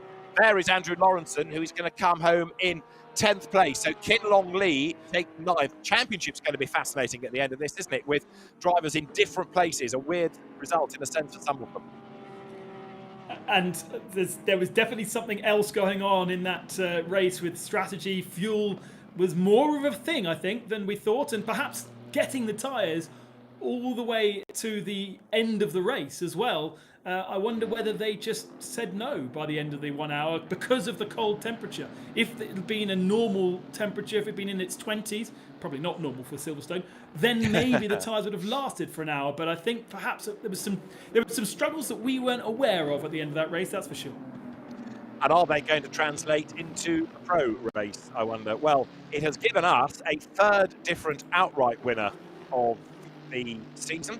Carl Peterson, Mia Rose and Philippa Maqueda now are our AM victors. So plenty of shuffles, plenty of new results to consider out of all of that. Andika Malana victorious, Philippa Maqueda second, Kelvin Chen third, fourth Carl Peterson, fifth Yin Zheng, sixth Ryan Houlihan. That's a good result for Ryan. That's his best of the year. Ferris Stanley taking seventh, his best of the year, and Byung Kim eighth after that penalty having led early on. Yeah, and below that, then you have our championship leader, King Lee, going out on the outskirts of the top 10, and Lawrenson, our last time winner, on the outskirts of the top 10 as well. So kind of rip up the form book that we had coming into this race. We've got a new form book to write, although once all the maths is done, I think Maulana may have a decent championship lead. We'll have 2 more races to come for them at Spa-Francorchamps and Suzuka. And look who's back. Paul's here. Nice to see you, Paul. Thank you very much, Ben. Thank you, David. A fantastic opening race. It was. It felt, Ben, to me like the race that nobody wanted to win. So much strategy involved, the different pit stops, which make a real difference in an event like this, don't they? Stop early, stop late, stay in the middle of the race. Really exciting racing. Yeah, I wish I knew a little bit more as to what was expected out of that one, because obviously the track temperature being so low meant that the tyres struggled to last the distance. We saw the Porsches struggle to get them up to temperature at the start of the race, but there was obviously something going on with fuel for some of the more thirsty cars as well, and the Mercedes needing to run on map 2, that would have compromised their pace a little bit. Yes, significantly. In fact, I found that fascinating watching the broadcast. I think it's really the first time we've seen that sort of strategy employed in the GT World Challenge Asia Esports Series presented by Tarmac Works. And maybe that's a failing on the driver's side of things. You should put a little bit more fuel in so you can run flat chat. Or do you take the strategic advantage of having a lighter car but have to fuel save at different points in the race? But Ben, one thing I did want to mention was a fantastic performance by Philippa Maqueda to win the AM category, to finish second overall. And all this while suffering an incident in the early part of the race that set her quite far back. A great drive from Philippa today. Absolutely mega to have Mia Rose represent the females in the AM category last time out, and now Philippa Maqueda winning again, and so both of them so high up. Mia finished, I think, 5th overall, Maqueda on the podium. So it's a real battle of the girls there. We didn't see too much of Mia Rose. I think she had a bit of a struggle around Silverstone, but depends on the car, and the McLaren is definitely the car to have at Silverstone. Not quite sure whether it's the car to have when we move to Spa in a couple of weeks' time. And I think actually that touches on a really good point. Silverstone, as we mentioned at the top of the show, is a very different kind of circuit than we saw last time out in California at Laguna Seca. And our professional drivers that are racing, our professional pro and am real world drivers, will have seen the race. They'll have been taking note on how the different cars behave, the tyres, how the strategies play out as well. And there's a lot of useful learning there, isn't there, Ben, towards what they can put in for their race that comes up next. Yeah, they will not only have the experience of watching that race, but I'm pretty sure a lot of the drivers that we saw in that race will now be getting onto their respective teammates and telling them what they experienced, and be there as kind of a spotter and kind of a strategist for them throughout the next one encounter. Expecting, I suppose, to see similar weather. If we were going to have rain, it was going to be in that first race. because it's really unfair to throw rain into the mix for the guys that are less experienced. It's such a challenge. But no, if you're in a team like Laundry House or like Craft Bamboo or Tarmac Works, I think we'll then see those sim drivers really helping out the real world, telling them, make sure you're on map 2, make sure you take a couple of litres of fuel in the pit stop, be careful on the tyres, don't push them too hard too early. Yep, thank you. And if everybody that's watching the broadcast at the moment, if you've just joined in or you missed the start of the show, just to explain to you what is happening, we've had our first race. It was a 60-minute event, and it was for esport drivers, professional and qualified amateur drivers. The next race that we're going to be throwing to very shortly is for real-world GT drivers, isn't it, Ben? So we've got some big names in there that you'll recognise from the Asia region GT racing and from other different categories, and that's also broken into a pro and an am category, so they're racing for their championship as well. And as Ben mentioned just then, there is varying degrees of experience with these drivers. So some of them are quite well versed in the world of sim racing, some of them are very new to this sport. And Ben, have we learnt anything from the first two races about our professional real world drivers? What are we expecting to see from this next race? We've learnt a lot, that they've learnt a lot. They've really, it's been a steep learning curve for many of those drivers that maybe didn't have Assetto Corsa, didn't even have a sim. I know we didn't have a sim before they announced this championship. So they've had a huge amount of learning to do to get themselves up to speed. A lot of them are very, very strong now.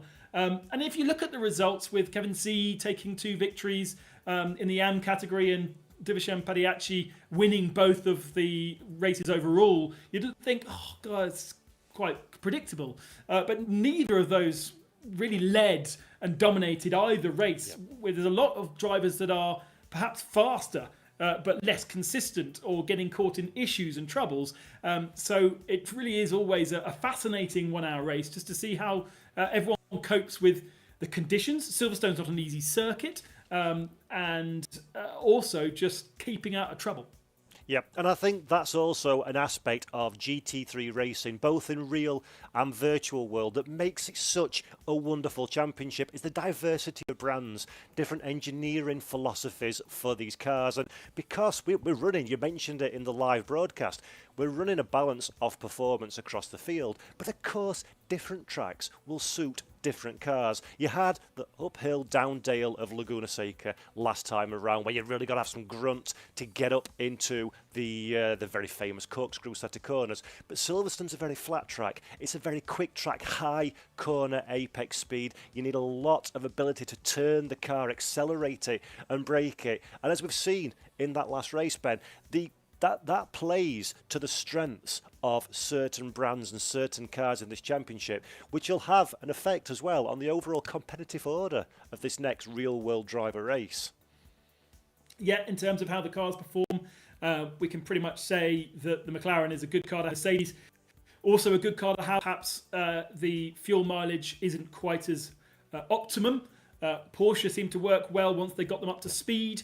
But really, I think that is more relevant when you come to the professional sim races, the guys that extract the best, the last tenth out of the car. With these guys, it is more about minimising mistakes and being able to try and be consistent within themselves as drivers. They can actually, as we saw in the last race, achieve similar lap times at their best to what we've seen in the sim guys. But they can't do it lap after lap after lap like the sim pros can do. And there is the key difference, I think, between real-world drivers taking to the sim racing space and sim racing professionals. Sim racers, we're not constrained by the need to hire out a track, pay for fuel, get the team to different parts of the world. Sim racers can fire up their rig at home and do almost limitless number of laps, just to how much free time that you've got. And make no mistake, our professional and amateur sim racers that took part in that last round will have put a significant amount of practice into their preparation. And to go on to the real drivers, this is their 3rd race, their 4th if you count the charity event that we had. So they're building their experience level up. And as we've seen from the likes of Filippo Bacchina in the last race, overtaking in these cars at Silverstone is entirely possible. But for the real drivers, Ben. For the first 2 rounds of the championship at Monza and last time out at Laguna, we saw a fracas in the first corner. The first lap or two, there were cars bouncing off of each other. Everybody was a little bit too enthusiastic. So as you say, trying to keep out of that danger zone is going to be vitally important, isn't it, for these drivers? Race start's really interesting because the old pit lane start at quite far down. The start line is halfway down the straight towards Copse, whereas the finishing line is actually on the corner of Woodcote. And the way that Assetto Corsa Competizione is at the start means these cars are trundling along at 40 kilometers an hour up until the point where the leader gets to that start line, and then they can accelerate, which means they all approach Copse very slowly in comparison to, well, even if you watched in the real world, you'd see an acceleration from the leading car, Woodcote, and they would get to Copse at a much higher rate. But because in the way they manage that procedure, they do approach almost, well, they approach so slow that I don't think you need to brake going into Copse, which means you can run side by side. And your braking zone is the first braking zone to hits, actually, which means that you really start sorting each other out. Yes, there'll still be mistakes. Yes, you still need to make sure you don't touch anybody else. We saw a very clean start from our sim guys, and I expect the real guys to do the same. Yeah, I hope so. And Beckett's, of course, it's a daunting section of corners to be the first significant braking zone of the lap. So hopefully our drivers will have employed the lessons that they've learned from previous experience and put that to good use in the opening lap of this race. Now, for everybody at home, thank you very much for tuning in. We're glad to have with us for this presentation once again. I've been watching the comments on the YouTube channel, so great banter amongst you all. So please do continue that one, and we hope that you're enjoying this broadcast of the GT World Challenge Asia Series presented by Tarmac Works. And don't forget, we've got another race upcoming, and then next time out we're heading to the mighty circuit de Spa-Francorchamps at the end of this month on the 24th. So do put a date in your diary for that one. It's only 2 races left, 2 rounds left after this one at Spa and at Suzuka for the conclusion of what has been an incredible, Ben, it's been an incredible championship, and it's outstanding to be able to bring this level of esports sim racing to the Asia region as well, which is something that's really, really impressive how this has all come together. And Paul, don't forget that on the 18th of November, so 8 days' time from now, Assetto Corsa Competizione gets its 2020 update. So they are adding 2 cars. They're adding the 488 GT3 Evo, and the Mercedes is also getting an update, but the cars will not be eligible for this particular championship. So we won't see that. There is also a new track in Imola being introduced. Lots of people very excited about that. Again, we won't experience that. What we will experience, though, is the brand new for 2020 Pirelli tyre. So all of those setups that everybody's been working on throughout the season are going to be ripped up and thrown out the window because, well, the tyre shouldn't be that different, but it is going to behave slightly differently to what we've experienced before. So there might have to be a little bit of relearning quickly before we get to Spa-Francorchamps. Yeah, and variety is the spice of life, as they say. We love a little bit of something thrown into the mix to mix things up a little bit. But our drivers are doing such a great job at showing consistency. As Ben already mentioned, we've had winners for both the first races, the same one, Davian Pariache, yet he's not dominated. Pariache in the last race, if I remember correctly, got involved in the sort of melee in the first corner, but still worked his way up to the front of the field. So you can overtake in these cars. You can overtake on these tracks. You've got strategy. Do you pit early? Do you pit late? Do you see what your track position and gap to your rivals looks like before jumping down pit road? And that's what makes these championships so exciting to be a part of. And with 25 points for a win, although we've got a perfect score at the top of the field so far in the real world drivers, the championship's wide open still, isn't it? Yeah, absolutely. We've got 3 rounds, and if people can keep themselves out of trouble, then we should definitely see a different winner. We're just about getting ourselves ready now to jump to the race grid. And so it's time to hand over to our race commentator, David Addison, who will take us through the next hour's worth of racing. We've had an issue with our formation lap, and therefore that is why we've been rambling a bit too long, Paul, for most people.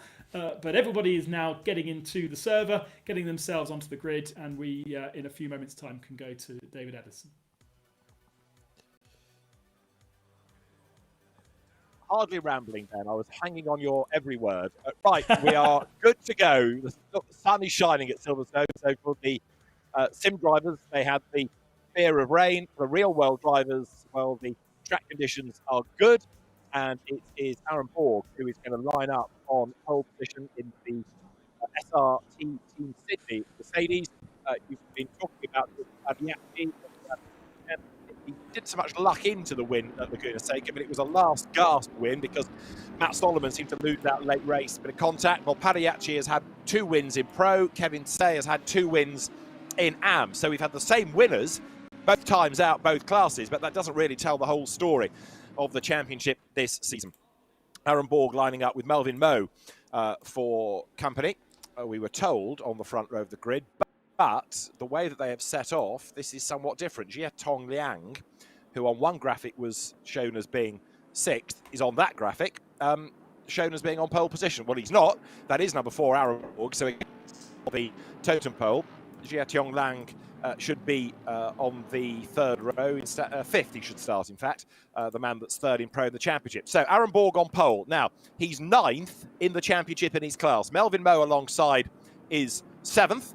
Division Padiachi, 3rd on the grid, championship leader. That's the easy bit. And then 4th, again, Laundry House colours, Evan Chen, who had a really rough time at Laguna Seca, didn't he? Because he got roughed up with most people's incidents. And I think he might have triggered 1 or 2 of his own. On the 3rd row, you've got 99 Jia Tong Liang, 3rd in the championship. And 555 is Adderley Fong. He is the man that's 7th within Pro. Then you get to the newcomer, number 74, Louis Pret, whose father, Philippe Pret, was a European Ferrari champion. So too is Louis. And he's also done a bit of Asian Formula 3 and Formula Renault racing. And he is the global head of retail for a Monaco-based fashion house. So welcome to the championship. Billy Lowe is the driver that's 5th in the AM championship to line up alongside. Then it's Kang Ling and Sean Tong. Matt Solomon starting next on the grid, number 36, having, of course, led much of the race at Laguna Seca. Alistair Young alongside him, 10th in the Pro Championship. His dad is next. Alex Young is lining up alongside the AM Championship leader, Kevin Say. Then you've got Aaron Lim and Jasper Tong, brother of Sean. The next row, the brothers Dang, Dominic and Freddie. And then next on the grid in 213 is Tengku Asian Lei, who is 2nd within the Pro part of the championship. So a bit like we saw, Ben, for the sim race, it's a very jumbled grid indeed, isn't it? It is a very jumbled grid. I think there is a bit of jumbling still going. We have seen that Matthew Marsh has been unable to connect. I think he has now connected, but he's at the back of the field. So that's a bit of a shame for him. And I think Liang is the pole man. That's what the graphic is saying on both the screens I'm looking at. Okay, but he wasn't the pole man in terms of his time. He's not there on the track either. He should be 5th on the grid. So I think what you've got on the track, as somebody's off the road in the background, is right. The graphic is slightly misleading because based on the graphic that I was sent with the times on it, Liang should be 5th. So anyway, what we do have, definitely, is the car of Aaron Borg on pole position and Melvin Moe lining up alongside. So what we have on the track is what it should be. That's right. And Jia Tong Liang will start then 5th as the cars now make their way through and up to the start of our second 1 hour of racing. So all the confusion, hopefully, we can get out of the way on the green flag lap, can't we, here? And then we can go racing. But it's Mercedes that look very strong in the sim race up at the pointy end of the grid. Keep an eye to Division Padiachi. They're 3rd on the grid in the black Mercedes because he has been the winner of both races thus far this year. The cars come into Woodcote Corner then now. You've got this long, long run, though, not towards the timing line, but the start line. Much further down the pit straight, halfway down to Copse Corner. And as the cars get themselves in formation. There's the timing line, the checkered finish line in front of the timing room. 1 or 2 cars in there as we get set for the lights to change. Now the race gets underway with Aaron Borg blasting away from pole position. Up the inside line to go third, Dervish Padiachi. So it is Borg from Mo from Padiachi, but Melvin Mo standing his ground around the outside line there. Is he going to be able to get the race lead as they get towards Magnets for the first time? Yes, he does. Brave stuff round the outside. And also Evan Chen, really brave. He goes third at the expense of Dervish Padiachi. And still side by side, plenty of, not really a braking zone, as I said before, until you're really down to Stowe. So lots of people trying to sort themselves out. As you said, a couple of people in the pits who have struggled to connect. Jiatong Lang was one of those. That's why he was showing as our leader, because he actually wasn't, he was in the pits. Right. And a few others have disconnect or have not been able to connect. So that's what we were seeing. That's why we were slightly delayed for the start of the race. And now it's sort of starting to get himself sorted out. 3 wide going into club though.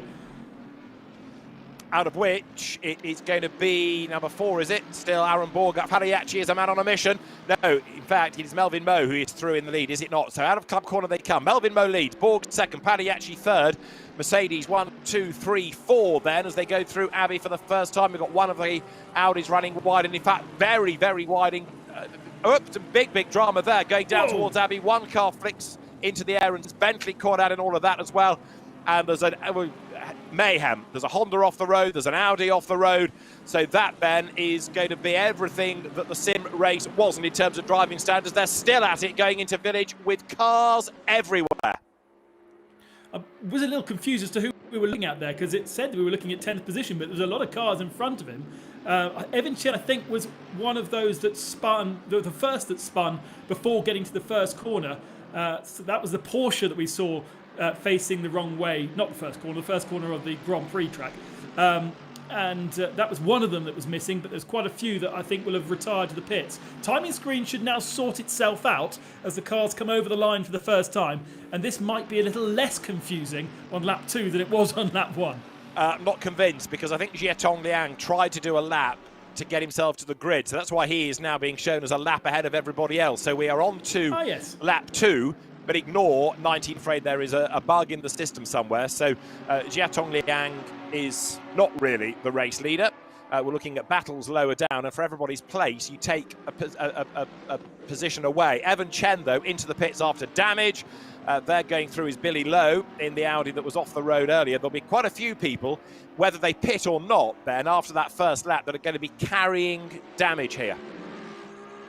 Yeah, absolutely, and that will affect the pace of the car quite considerably throughout the whole of this race. They had the choice to go into the pits and repair it. Dominic Ang was part of that incident. Heng Ming, Andrew Haryanto, Tenku Izanlei, and Matthew Marsh is seen as in the pits. We didn't see Matthew. Evan Chen was that Porsche that was facing the wrong direction. So I'm also expecting penalties to come quite high up in our order because Chen was only 5th or something going into that first quarter of the Grand Prix lap, and therefore probably, and it wasn't even at the corner, it was on the start finishing straight of the Grand Prix track, so definitely contact. Perhaps he came off the circuit, came back on, got tagged, but race control with some work to do. Right, now this is Jiatong Liang, who is not the race leader, as you can see, because he is in 4th place. So the graphic is somewhat distorted. Start from the pits, he did an extra lap to the grid for some reason. So he is tricking the system as he comes through left field. But up front it is Melvin Mo who leads the way. Second, up towards the line, is Aaron Borg. Dervish Padiachi is 3rd, and Jiatong Liang, 3rd in the championship, comes through now in 4th place. Ignore that graphic, he's not a lap up. And there, rejoining, stage right, is Evan Chen, but he's lost a lap now, of course, by serving that pit stop. The good thing is he's got that regulation stop out of the way, though, hasn't he? Yes, I suppose so. With full lap down, he's never going to get that back up again, but at least he's complied with the regulations. And I suppose, such is the differentiation in pace for the different drivers, we may still see him getting a half-decent result because he certainly has the pace in a way that a lot of others don't. Absolutely right. Good little fight going on behind Yachi, because you've got Jiatong Liang there going out of Stowe, but then behind him, hustling on is Kang Ling to try and gain ground, and he's just got himself up past Louis Pret. And the BMW of Aaron Lim running then in eighth place right now. There going through is Padiachi. Apparently he is P5, Jiang Ling. So he did take the start of the race. Yes. But he's a whole lap ahead.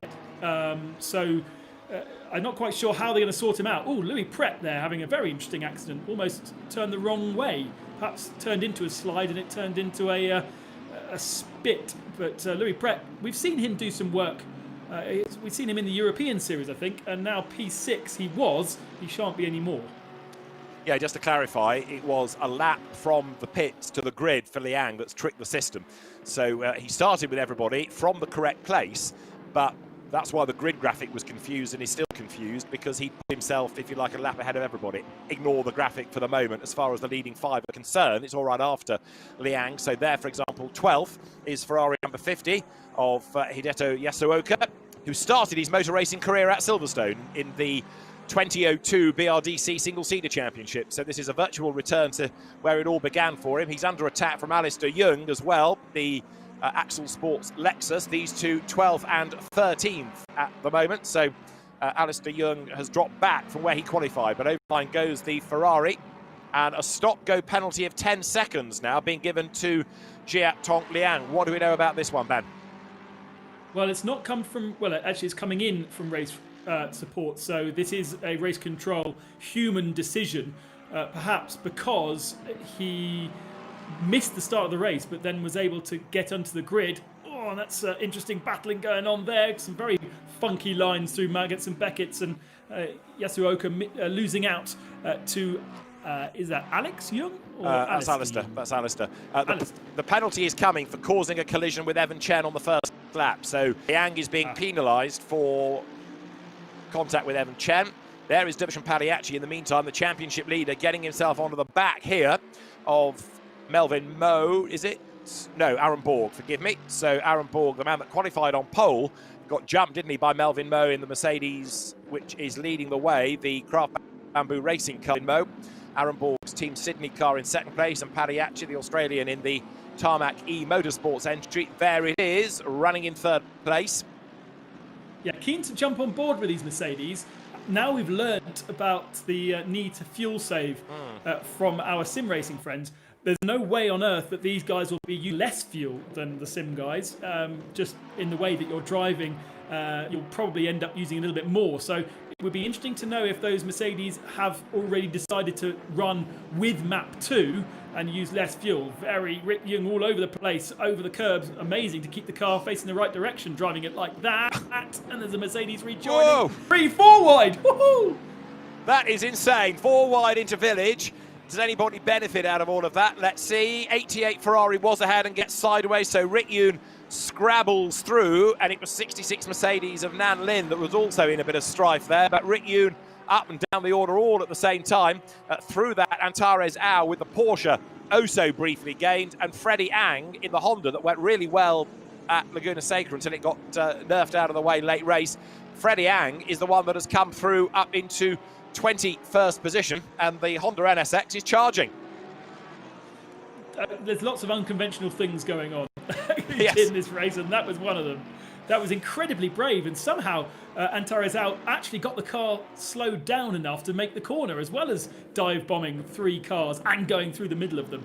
Here are our top 3 Mercedes, though, running line astern. Aaron Borg didn't really have the ability to show his pace in our Laguna Seca race, because whilst he was on the pole position, or on the front row at least, he got turned around, didn't he? So this is now him running where he really should have run in our previous races. And they're all bunching up as well. So as we've had the first 6th of the race, the first 10 minutes elapsed, now the leading 3 almost as one.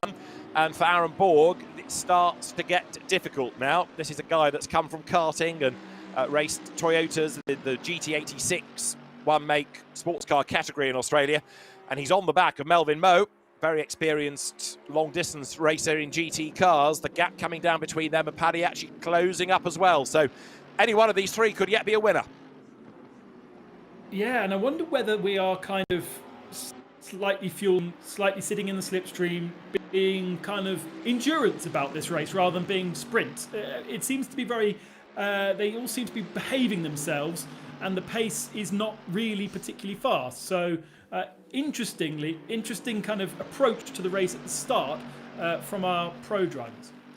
Although, having said all of this, they're getting away from the rest, aren't they? Because look behind, there is nobody. It's a massive, massive gap after Pagliacci before there's anybody else. So they might be fuel saving, and they might also, in fairness, have gained ground because of earlier accidents and skirmishes, but they have pulled a long way clear as Antares Au dives up the inside there, going into Brooklands, puts himself up ahead of Taniguchi. So, and also Nan Lin is slow at Luffield. So Antares Au round the outside, Porsche on Mercedes, they lean and they rub. And Antares Au is going to go through. Yes, just gets the job done as Taniguchi, number 72, goes for the pit lane. The video game developer. And there, Nan Lin cannons into the back of Antares Au, fires him off into the gravel. That was a definite yellow card, surely. Yeah, it just came from too far back, too late, really. They would have got a little bit of an audio warning, but it was far too late for Antares to bail out of that one, and so very unfortunate, well, not unfortunate, unnecessary contact between the two. Plenty of penalties being handed out, race control working its way through lap one, and Louis Pret has been given a penalty for contact with Billy Cao Fung Lo. So Billy's still in 14th position, third of our AM drivers in the Audi, but obviously there was contact between the two of them at the start of the race. Just the one to keep an eye to now, possibly Kang Ling, to see what he can do from 5th place to get himself onto terms with that train of Mercedes. There's Jietong Liang as well to factor in because he's 4th, and then if he can clear him, can he go after these 3, which, even if, as Ben suggests, they are fuel saving, are still doing a very good pace because they're not exactly being clawed in by Ling or Fong or Aaron Lim behind. The leading AM, by the way, 8th is Kevin Say, who, remember, has had 2 wins out of 2 in AM, just as Pagliacci has in the pro category. But Aaron Borg right now is looking a bit more toey, isn't he? A bit more committed in his quest to get himself up and past Melvin Moe as they ride the curves here, going into the Beckett's S's once again.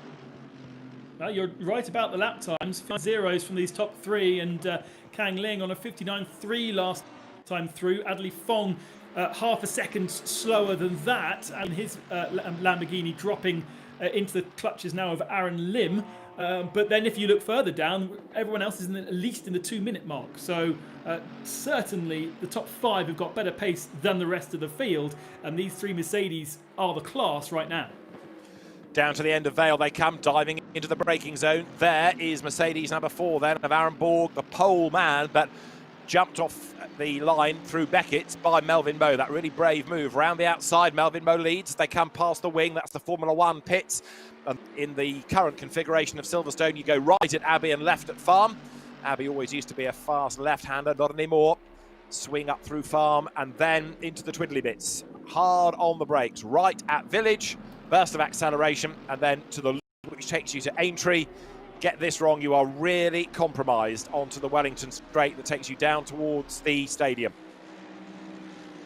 A couple of warnings being handed out as well. So 24, Kang Ling has got a warning for contact with 20, and 20's got a warning for contact with 24. So that is Alex Young and Kang Ling both being warned for contact with each other. And here's the Young family as well, because 10, which is Alistair, ahead of 20, which is his father Alex. So the 2 Youngs together in 10th and 11th places at the moment. Alistair Young then breaks for Brooklands, single-seater graduate, Formula 4 and then Asian Formula 3, whereas of course his father got to Formula 1. But both of them now finding a career in GT racing. Alistair Young comes out of Luffield. The other thing to factor into this, of course, Ben, pit stops. We saw many of the drivers in the sim race leaving it until quite late, but those that pitted early and got out of traffic did seem to have an advantage because they would rejoin in clear air. Yes, exactly. But with the field spread that we see from field spread that we see from these drivers, I think there will be less clear air to have. If you drop yourself to the back of the field, you might quickly get on to traffic that is running significantly slower and therefore could hold you up quite a lot. So it might not shake out in the same way as we saw from our sim drivers. on board with Pagliacci here, and when his hands allow, Ben's going to have a look at all the data on the dash. Most important thing we're looking for towards the bottom right corner in the little red box is the map. Yep. And it's map 2, which, Ben, means what exactly? Not quite as much fuel being burnt than map 1, which usually everyone chooses map 1 and it's fait accompli, but here it seems that Mercedes can't run a full hour on map 1, and so they've turned it down to map 2, saving a bit of fuel. There may be Mercedes out there not done that, but then in the pit stop they may need to take more fuel. It might also just be a Mercedes thing. We remember we saw it in Monza for the Charity Cup race of the European season. They did the same thing there. They're not as slippery through the air as, say, a Lamborghini for sure, but then how does the BMW or the Lexus slot into it? I'm not quite sure. Perhaps less significant because they're a bit further down the field. In fact, number 2, Aaron Lim, has just been handed a stop-go 10-second penalty for a collision with 38, which was Kevin C. C still in 8th position, but and Lim just ahead in 7th, but a big penalty for a collision on lap 1, and race control living about 15 minutes behind the rest of us. Right, on board with Melvin Moe, map 1 for Melvin, so he perhaps has chosen the strategy of sit for longer in the pits, run slower, but that does mean, that does kind of a question mark, why is he not driving away from the guys behind him? Yeah, because they're breathing down his neck, aren't they, right now, as he comes down towards Stowe Corner, and we'll set the car up, turn into that right, down through Vale. There is Dervishan Pagliacci, and he is on the tail of the poleman, Aaron Borg. Well, that gap was just a little, so you can see different Mercedes drivers doing different things within the engine map, and that gap has widened just a touch because of the gremlins that have got into the graphic. You can't measure the gap between the pace quite as accurately, but Moe is edging away slightly now from Borg. He's almost up to a second, so bit by bit he's breaking away. Part of that might be Borg having to defend, of course, from Pagliacci and losing time by going defensive. Yeah, and then the question mark, well, the question mark about tyres shouldn't be quite as we saw in our sim race. We've got very different conditions here for the real world drivers. I think the last time I looked it was something like 30 degrees track temperature. Now let's have another quick look at what it says. No, 13 degrees. So actually the track conditions are the same, but the weather conditions are better, so more sun. So we should see more heat in the tarmac by the end of the race. But they will need to be careful, therefore, if that temperature is as low as it is, not to put too much work through the tyres as well. That's the run down Wellington Straight that you're looking at with Alistair Young, number 10, Lexus, trying to wriggle his way through traffic. 213 BMW there of Asian Lay, second in the championship, but losing a place there. So Young carving his way through, and Tenku Asian Lay delayed, I think, on the opening lap of the race. So he's already a lap down, isn't he? Running out of sequence. Yeah, has done this pit stop, but certainly had down collisions earlier on. Dominic Ang and James Russell, the two drivers that have fully retired out of this race, decided not to take any further part after so much action and incident in the first couple of corners. Louis Pret, fast but fragile so far, has served his penalty. He's got some work to do. You can see that he actually hasn't served his pit stop, even though he's been in the pits. He does still need to do his proper pit stop because a penalty pit stop does not count. Another penalty being handed to the 67 car. Now, who's in 67? Jasper Tong, rather. Ooh, P7 right now. And so that's for causing a collision with multiple drivers. So there were so many, it's going to take too long to list them all, according to race control, just multiple drivers. So yeah, that's quite a significant one, isn't it, out of the leading group. Did Jia Tong Liang serve his penalty? No, that's a stop-go, so he's yet to serve that, hasn't he? The man that's currently in 4th place. Did we not see him do it? I think we'll see when the graphic goes back up again, but it's impossible to know actually where he is in the race because of the graphics giving him one extra lap. Exactly. Yes, I'm not quite sure how we're going to work that one out come the end of the race. Yeah, we just need to see where he is in terms of track position, don't we? 98 is though, which is Freddie Ang. So his brother is out of the race, but Freddie persevering, the TCR regular, and he is on the back of the Mercedes there. Look, as they drop down towards the end of Vale. So the Mercedes of Darrell Young is the car that he's looking for a way past, and they are 16th, 17th, these two, but the Honda looking good as he tries to make the move against the Mercedes here, past the wing. Now to the inside line goes Freddie Ang, lines up to have a go on the inside line, gets squeezed a little bit up onto the curb. Darrell Young gets forced out wide, and he slots back in behind, so Ang gains a place. Yeah, and again, not a pass that you would generally see in the real world, because it's very, very hard to run side by side, but a bit of compliance from the two of them and a nice move. And again, look, side by side here, and that's working out for Kevin C. Or actually, no, Kevin C. losing his position there to Alistair Young. He's putting his head down. But Kevin C. still leads his class. That's the thing for him here. Ample class points. So, yep, it's a position lost overall, but he's still comfortably clear of Billy Lowe. And then Matt Solomon is the third of the AMs, even though Matt Solomon led the bulk of the Laguna Seca race. He is quite a long way down and being shown within this as being an AM. Now, he was a pro on the original entry list. Why is he being shown as an AM? Plot thickens. Anyway, there is 555. That is Adley Fong in the Lamborghini, and he is running currently in 6th place. Yeah, so there was a couple of glitches with the graphics on the left-hand side, including Louis Pret, who's in the pro class, not the AM class. So it is a reliance upon the drivers to choose their class when they enter into the race. They have to choose which one they represent. Things are not quite marrying up. You get a fine if you were in the real world for that kind of thing, but I think we're calling it lack of experience when it comes to even getting into this race and putting an extra lap on yourself in comparison to the rest of the field. Not sure I've ever seen that done, but the real world drivers are achieving amazing things. Yes, in all sorts of ways. Aaron Lim in the BMW there is currently running, 16th, 9th his best this year. And the Malaysian driver, who was briefly connected to the Malaysian A1 GP team, if you cast your mind back a long, long time. Now, this is for the race lead, and Division Padiachi has dropped a long way back, and Melvin Moe has been reeled in again by Aaron Borg. Now, what's going on here? Because Borg was busy defending from Padiat, he's shaken him off, and all of a sudden we've got a proper lead battle going on. The gap between these two, 0.4 of a second as they run down towards Stoke Corner, heading towards the braking area now. Turn into the right-hander, let the car run a little bit wide up onto the curb and then charge down through Vale.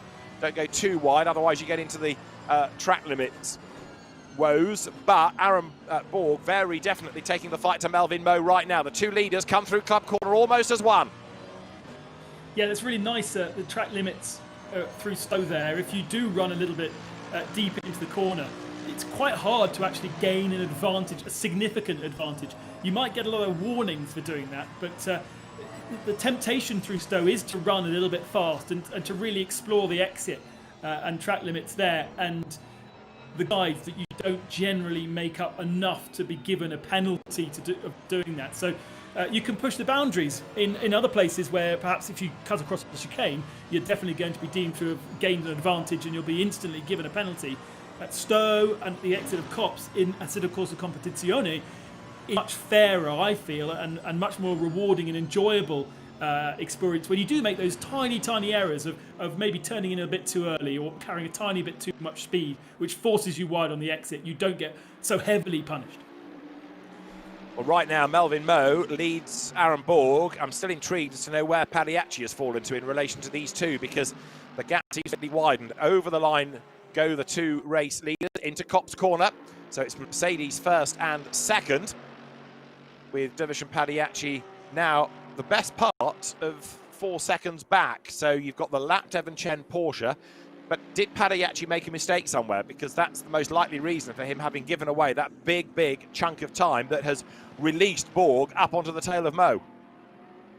Well, pace over the last 2 laps has been about a second off these guys. So, has it? And these guys also have lost pace to where they were before. So maybe it is being passed by Evan Chen in the Porsche has put him a little bit off sequence. But certainly the pace is nowhere near where we were at the very start of the race.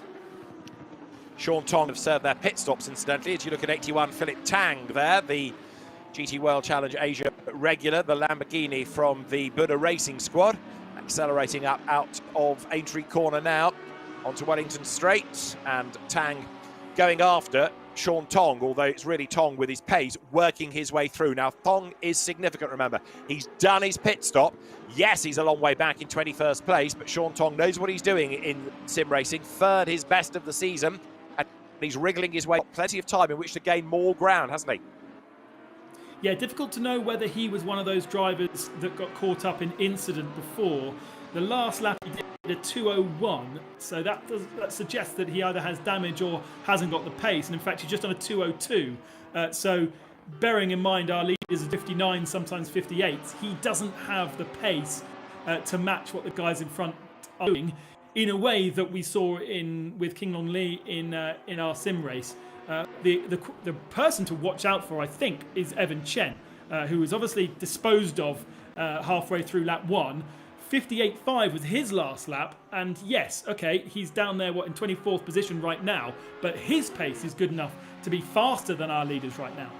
Whoops, contact there at the end of Hanger Straight as well, as Sean Tong bounced off the Ferrari of Rick Yoon, I think that was. They got away with it, but the Audi is being really hustled along here. Sean Tong is coming through, come what may, as they drop down to the end of Vale. Into the left, into the right, so Sean Tong chipping away. He's got to get through the traffic as rapidly as he possibly can, and of course he might be being helped a little bit, net, by the leaders squabbling once more. If Melvin Moe is having to think about defending, he'll have to take slower lines, and this is all going to affect the outcome at the end of the half an hour. It does come back to this strategic element of when you ought to be pitting. There is 38, that's Kevin Say, who is still leading the AM category. Yeah, and has about 3.5 seconds to Alistair Young in front, and then Alex Young is about 2.5 behind, so not too troubled at the moment, although there is traffic around him. Yellow flag flying somewhere out on circuit, and there must be a lap down around him as well. Yeah, it is. That was one that I think got caught up early on. It's 2:13, isn't it, which is the Tenku Ijeonlei car. Bad news for him, second in the Pro Championship, but he's a long, long way back in terms of position here. Yes, he had a really good run last time out at Laguna Seca. Right. Again, kind of surprising for a BMW, but again, got caught up in accident on lap 1 and therefore pitted early, repaired damage. Aaron Ball diving down the inside. Very late on the brakes. Is it too deep? He's got the inside line for Luffield, and that's a classic Silverstone move, especially when it's a national circuit and there's only one corner to overtake on. Beautiful move from Aaron Borg. But I think you will find Melvin Moe will have a lot more grunt running on a different fuel map, and he'll be able to attack at the end of the long straights again. Let's have a look, nose to tail. The new race leader is Aaron Borg. He's done it from pole position. He's dived through. It's taken him nearly half the race to do it. As we got to the 32-minute mark, he went through then, 32 minutes on the clock, but he's in the lead. Is this going to be the chance for Melvin Moe to get back through? As Ben suggests, he'll be quicker in a straight line. He's good through the Beckett's S's anyway, and there is a back marker up the road. So Borg ahead of Moe, on to Hanger Straight now they come, and down towards Stowe Corner. Is this where Melvin Moe is going to line up to get the lead back? Actually, the gap doesn't exactly disappear, does it? Aaron Borg has, for the moment at least, been able to fend him off. Yeah, he didn't get a very good run, Melvin Moe, out of Beckett's. He was a little bit deep into the middle part of it, and therefore a bit slow off the corner. And through the corners, actually, Melvin Moe is not as strong as Borg. That's how Borg has been able to get past. But when it is purely down to grunt, you would expect Melvin Moe to have a little bit more. Although now sitting in the slipstream, he has the opportunity potentially to do a bit of fuel saving as back markers get in the way for Borg, and he gets turned in on as well, so he has to come out the throttle. This will allow Melvin Moe to get a bit closer, because that back marker is really causing issue. He's closing under braking, but he's not closing on pure pace. There's Evan Chen behind, who's a lap down. They get up the inside of the Mercedes, the lapped Mercedes. So now Aaron Borg has done it. Melvin Moe has got to try and find a way through the traffic. Running in second place then as the cars sprint down towards the left at Brooklands. But look at Evan Chen. He's a lap down in the Porsche, but he's matching the leaders on pure pace. So it's an even more bitter pill to swallow in a sense, given the delay he had on the first lap, because had he not been a lap down, he could be fighting for race honours. As it is, he's now got himself stuck behind the Mercedes. I think that might be Nan Lin that we saw getting involved in an incident earlier on in the race. As over the line, Borg to Mo. It's nearly a second still. What is happening behind is that Padiachi is closing. Yeah, and that back marker really wasn't helping at all, was he? He would have been being shown blue flags. They would have been appearing on his screen, but it felt like he finally got scared out of the way when Melvin Moe came past, but it gave Borg a hard time to actually properly make a move as though they were racing each other. And because of that traffic, so Division Padiachi has closed back up, but now it's Aaron Borg leading from Melvin Moe. 9/10 when they went over the timing line. Padiachi runs third. In fourth, I reckon, is Jiatong Liang. Fifth, Kang Ling. Sixth, Adderley Fong. So there is Mo, but it's all going to change around, of course, after the pit stops. So need to try and place Jiatong Liang around the traffic, don't we? So we know where he's going to blend back in after the next round of stops, or the round of stops, because the leaders have all got to serve them. The leading stopper, Sean Tong, in 20th place right now. Yeah, and Sean not particularly fast. Actually, neither for the moment is Matt Solomon, who's the second of our stoppers. And Evan Chen is a fast stopper, but he's actually on the same part of the track as our leaders. So whilst usually when you make the pit stop, you put yourself on a separate part of the track and therefore benefit or don't benefit from the traffic around you in comparison to where the leaders are, right now the leaders and Evan Chen are on the same bit of track and therefore they're experiencing the traffic at the same points of the circuit, meaning that Evan can't really play the advantage of having made that stop. And of course he is also effectively 2 minutes back, having had to make that stop and have damage and being spun round so early on in the race. So he's still massive disadvantage to him, but there are big gaps at the head of the field, so he still has the opportunity to slot in to, maybe by the end a P5. What he is doing, I suppose, he's being spurred on by the race leaders, isn't he? He's matching their pace, so he's running at a proper pace. That's what I was saying a lap ago. It's frustration because he can run with them, but he's a lap down. So it's a bitter pill to swallow. Had it not been for that contact, who knows what might have been. There is Sean Tong then. He's up into 18th place. Now, Yasuoka has pitted, and assuming he got out ahead, that will make him, in the number 50 Ferrari, the leading pit stopper. Yes, and quite a long way ahead of Sean Tong. So let's see how that all shakes out. Ferrari, very economical as a car generally, and so shouldn't have needed to do any fuel saving, shouldn't needed to have added fuel to the car. They shouldn't be changing tyres. So that is perhaps more of a reflection of where these guys will be falling into line. Yatsuoka was 7th or 8th, I think, before he pitted. Expect that kind of placement, and it just shows how far behind Dong, Solomon and Chen are. Just saw Kang Ling going through. Kevin Say, meantime, heads towards Stowe. There is 38. So the Mercedes leading its class. Ignore the BMW that's a lap down behind. Goes down through Vale. But you've got Kevin Say ahead in the class. Billy Lowe a long, long way back. So Kevin just needs to keep out of trouble here and do what he has done very effectively thus far. Now, that is Jiatong Liang. Now, the reason we want to look at him is to try and place him, don't we, really, in terms of the opposition. So who is he ahead of? Who is he behind? I still think he's 4th ahead of Kang Ling, but there he is going to Stowe Corner.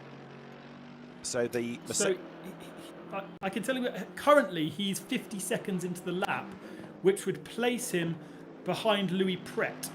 And remember that he's taken a drive-through penalty. So he has done a pit stop, though he's not actually shown to have done a pit stop. Now 1:02 into the lap, between Louis Pret and Aaron Lim.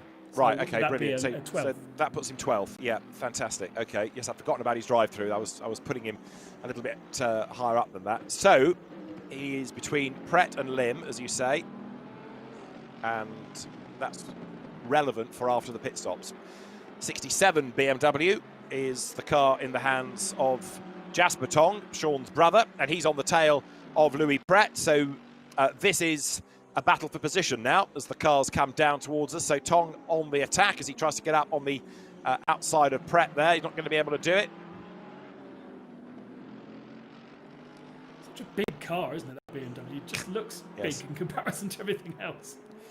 Yeah, you're right. Jasper Thong, he's had a 34th as his so-called best this season, but looking a lot stronger here. You'd think that this might be a circuit that favoured the BMW with good long straights and fast sections where it can stretch its legs. Louis Pret goes through ahead. His debut in GT World Challenge Asia Esports, presented by Tarmac Works.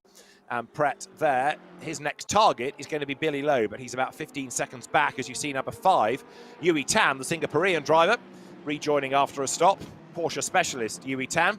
Whoops, gets a little tap in the tail there from Jasper Thong to say, get out of the way, please, I'm coming through. And Yui Tan, whose wife Claire Jedrick is a racer as well as TV presenter back in Singapore.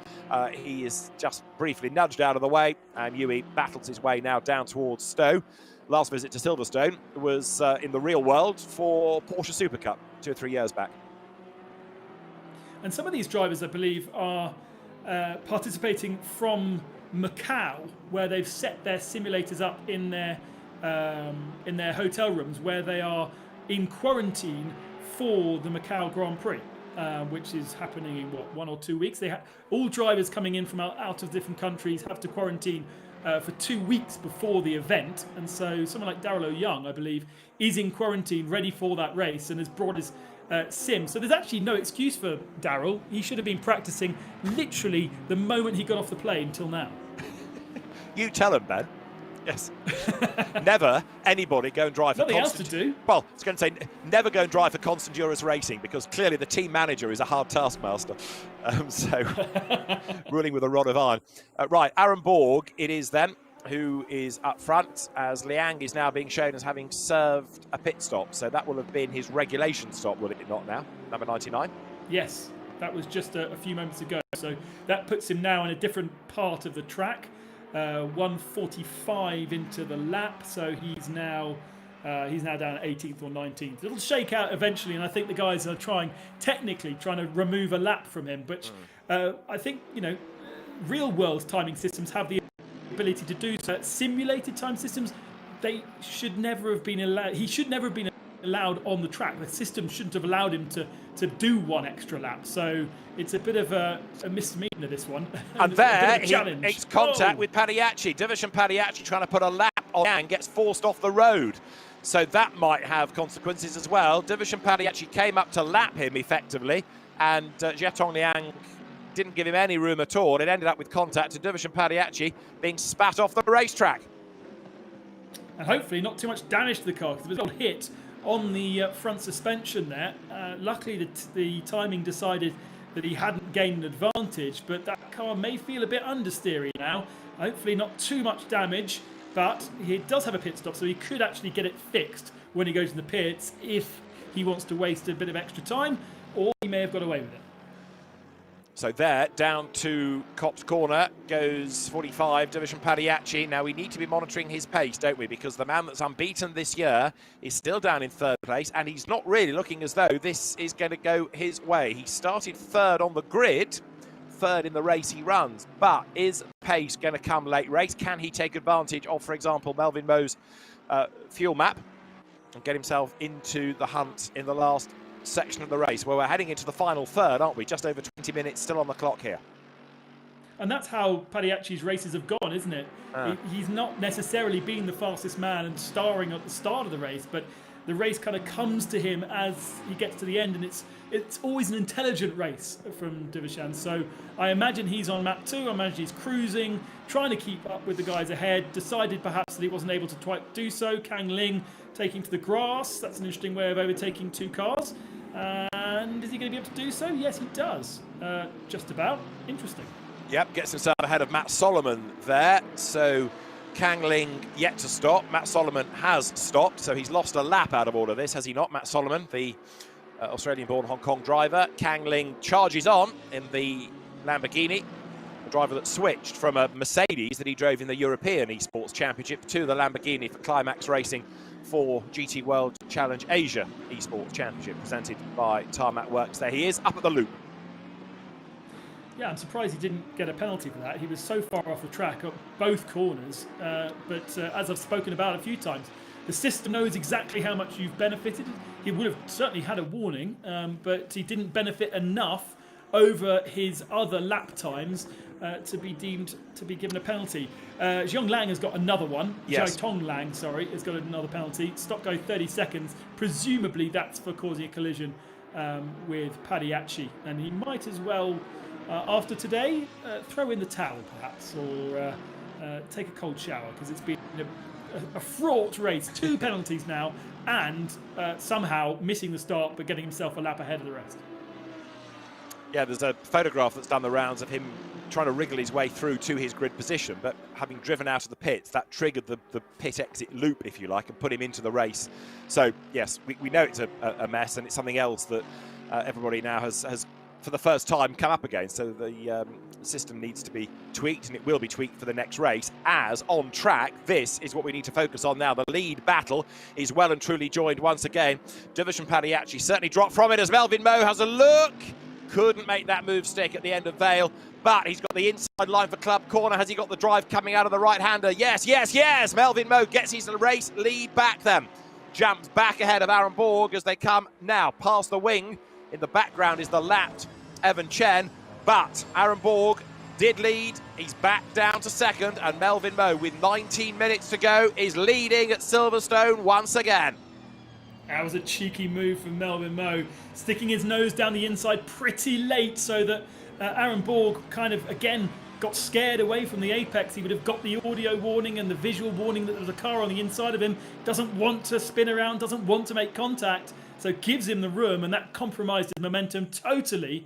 And eventually the move was done through the second part into Club, but it took a while, and it just shows how there's a different kind of technique in ACC overtaking than there is in other platforms. You get your nose down the inside. If you know that the other guy doesn't want to have contact, then you're kind of scaring him off the apex. But Borg has had enough. He's gone to the pits. That gets him out of the battle, doesn't it? That gets him out of any traffic, gets him out of any potential delays. So it'll be interesting now to see where he comes back in. Liang has rejoined despite that most recent penalty and pit stop. So he's still circulating. And Melvin Moe now has the chance to build this gap, doesn't he? Because although Evan Chen is behind him, he's a lap adrift. There's no sign of Padiachi behind him. So Padiachi is wilting, very definitely. Is he in? Yeah, quite so. You're right. So he's pitted. So that would be Kang Ling, the next driver to do any chasing. So now Melvin Moe treats this like a qualifying session, doesn't he? Clear real estate around him. Push, try and build the gap for after his pit stop.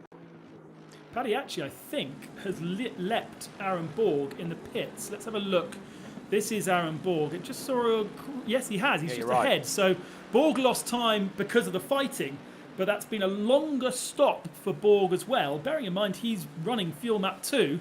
That hasn't worked out at all for Borg. He's got work to do on track now.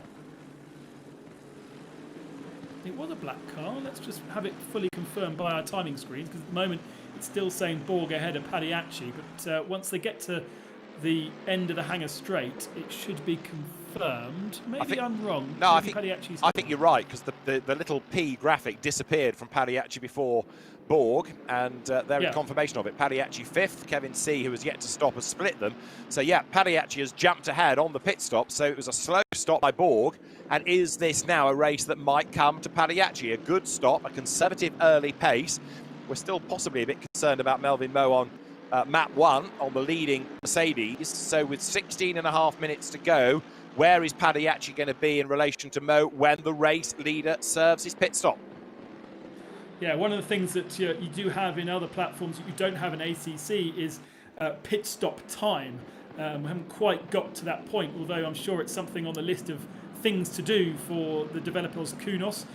Pit stop time would then give us an idea as to why one is has overtaken another, and for sure Padiachi had a shorter stop. He was quicker into the pits the lap before, but it's a bit too much guessing for my liking to work out exactly how he's managed to do that. But I'm sure that Kunos will get themselves sorted with a pit stop time like you have in other simulators. It's easy enough to do. It's a car. It's how long has he stopped for? Put it on the timing graphic and give us a little bit more understanding of what's going on. Just remind me about Matthew Marsh, who's now done his pit stop and his 20th. Did you tell me that he started from the pits or from the back of the grid? Back of the grid. He disconnected before the start of the race and reconnected, I think, probably too late, so he was put to the tail of the field. Okay. Then I think he also got caught in issues, so he is way back. Right, that is Kevin C coming into the pit lane then. So the Craft Bamboo racing car of the Macanese driver, the AM class leader down the pit road. Billy Lowe and then Nan Lin, the top three in AM, because Louis Pret is a pro and so is Matt Solomon. And there you've got the race leaders and straight and Division Paddy actually now trying to wriggle his way up through the traffic as quickly as possible.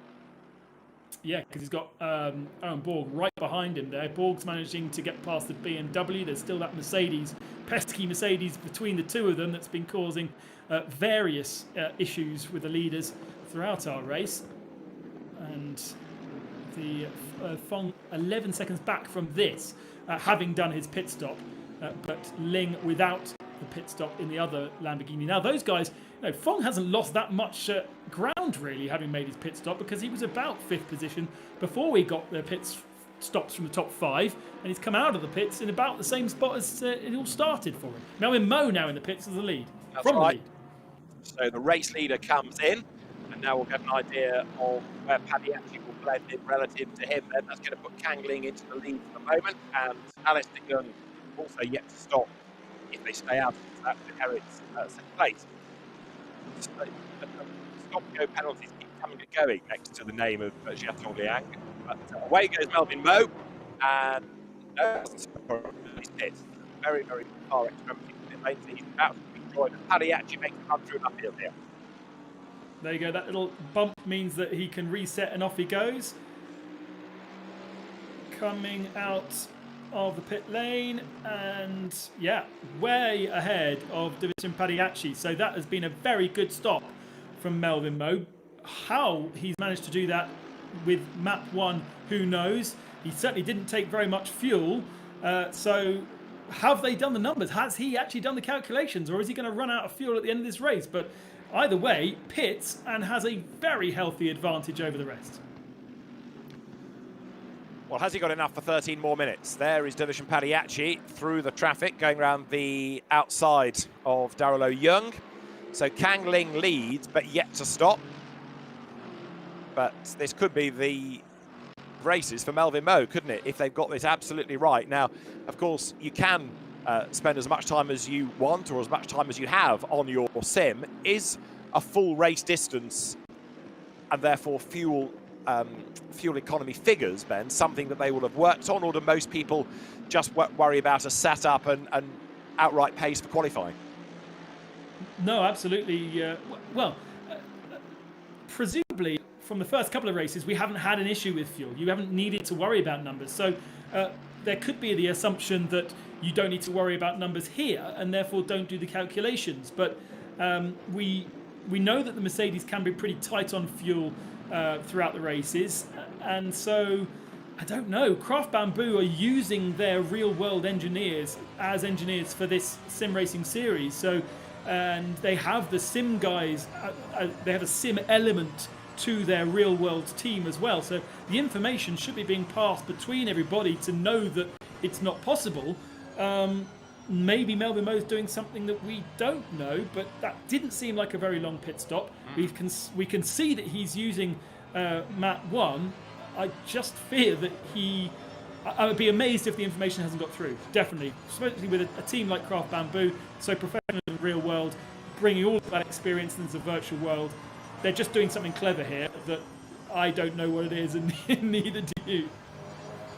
I mean, the other thing that we don't have, of course, in the virtual championships are safety cars. In the real world, a safety car or a full course yellow would slow everybody down and buy you back a bit more fuel, but we don't have that. And if you were doing a race, and there are plenty now hosted on ACC, a 6 or a 12-hour race where you have multiple drivers, then of course you're going to run a stint to see how long the fuel lasts, full stint, and tyres, and do all those calculations in a way that actually you can't do in the real world. You'll effectively run a race simulation for at least an hour to know when you're next pitting and to set your driver change schedule. But in a single driver race like this, where it doesn't seem like you actually need to do any kind of pit stops, you may not. Well, right now, Melvin Moe is looking mighty strong up front, isn't he? Because the gap that he's got over Pagliacci is a whopper. So, unless it's all going to unravel. Now, there is Melvin Moe. He's on map 2 now, is he not? So he was on map 1. He's now on map 2. Yes. Yes, he is. So there has been a change, and maybe therefore he was able... maybe you can run map 1 for just a bit of the race and then switch to map 2. So you don't need to run map 2 for the whole of the race. We might even see Aaron Borg switch to map 1, having done his fuel saving early on in the race. Possibly so, and therefore we might get them all bunching up towards the end, as there Matthew Marsh comes under attack with the Nan Lin Mercedes behind Matthew, a little bit sideways into Brooklands. Nan Lin, who we saw be quite aggressive earlier on, I think got away actually without being penalised for that incident at Cops Corner, but coming now out of Luffield, this is the battle for 17th and 18th places up towards the line. Not fair. Whenever we switch to Matthew Marsh, he's always in strife or a little bit lurid. Yes. That was very much 211s around the, 111 around the outside of Brooklands, leaving some marks as he was sliding through the corner. Quite hard actually to slide in a sim race because, as Davison Pagliacci flies through, and Aaron Borg as well. That's the difference in pace between our leaders and our guys further back.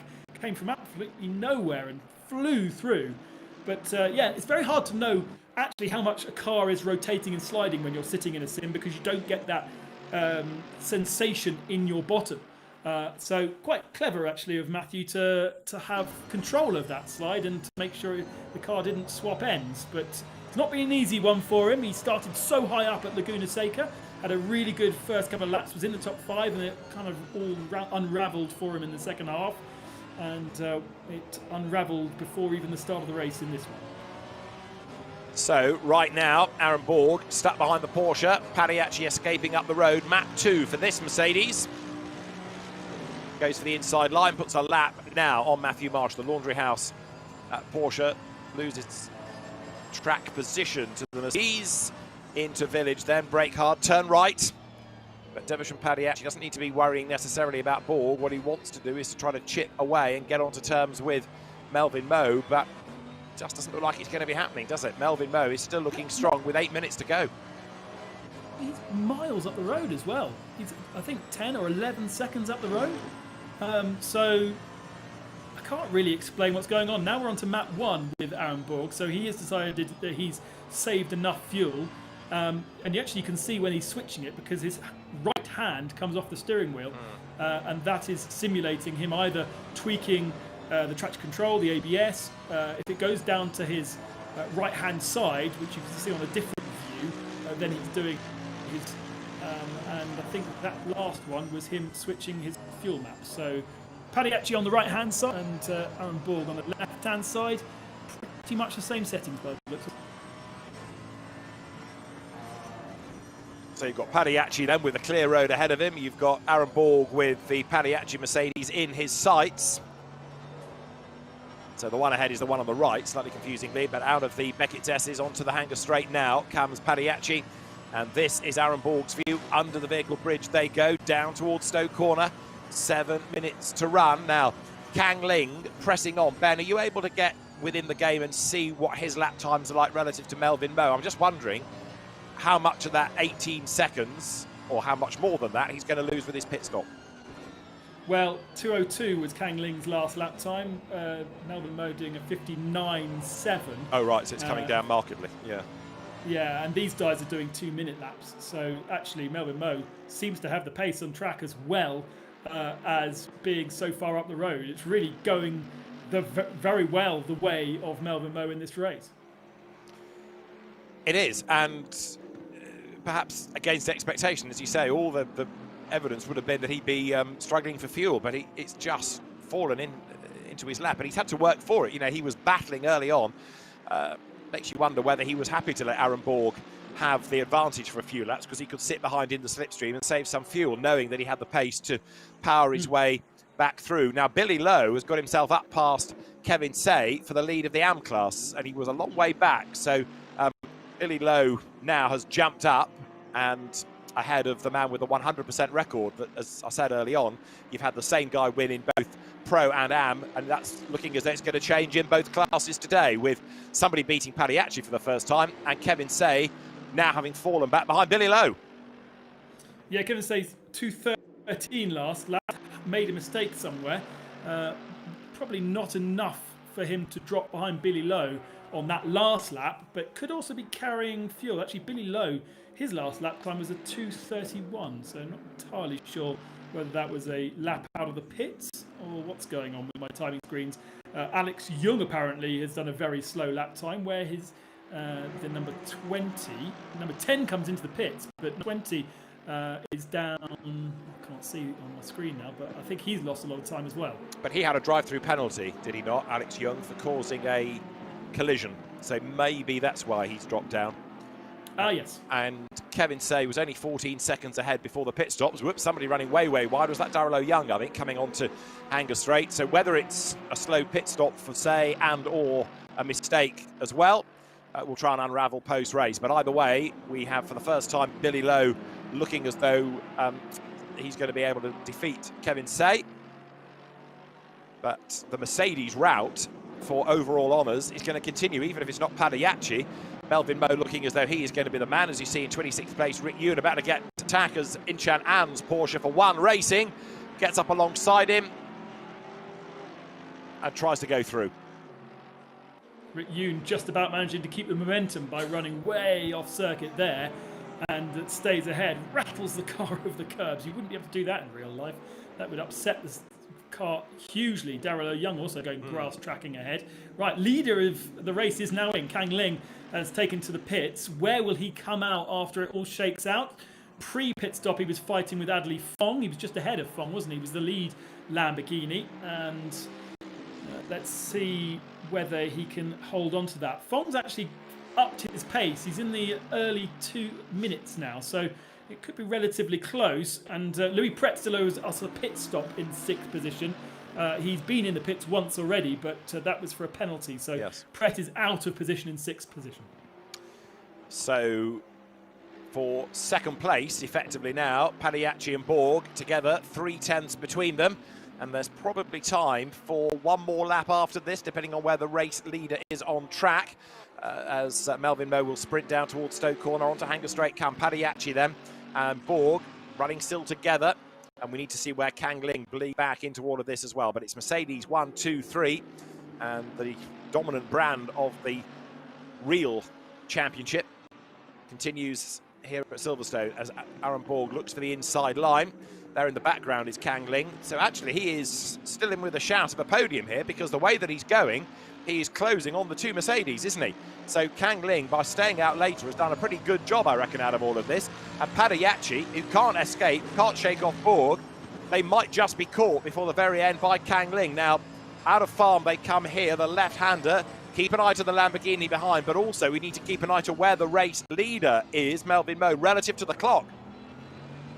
Yeah, and if these guys fight too much down the inside, like that, then they're going to just invite the Lamborghini to come and play. It needs to, if it's going to be a pass, it needs to be a clean pass and not a half faint move that was never really going to be on. Well, Kang Ling's best of the year, or better, out of the two races, to be grammatically correct about it, is an 8th. And right now, Aaron Borg here, whose best or better has been a 5th. He's on the tail of double winner Paddy. So through Luffield they come, but keep an eye behind. There is less than a lap time left in the race now, but did Melvin Moe squeeze through with more or less than that lap time left on the clock? Over the line, goes second and third. Where is Kang Ling? 1.4 seconds back.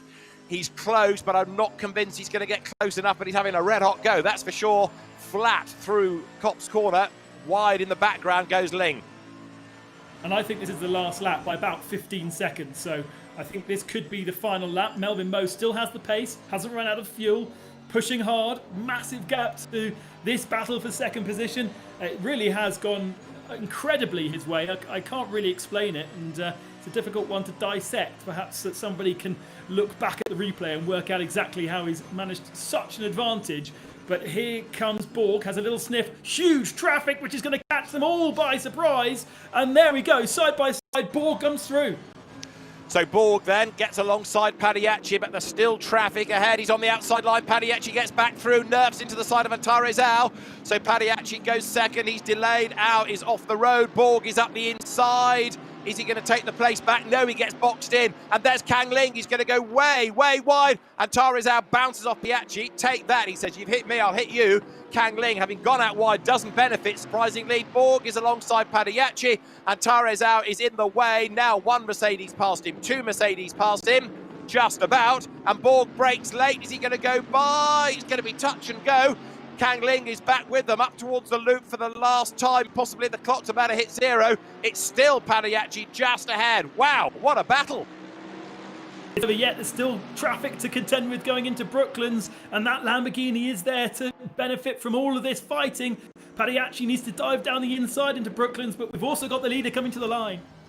So it's going to be a race win for Melvin Moe. Wait to see either him or the checkered flag graphic. The leader coming out of Woodcote Corners. Melvin Moe wins, and there, contact. Padiacci is hit by Borg. Ling gets past both of them.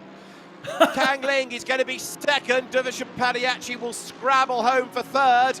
And Kang Ling was given that on a silver platter, wasn't he? Second is Kang Ling. Third is Dervish and Padiacci. Fourth is Aaron Borg.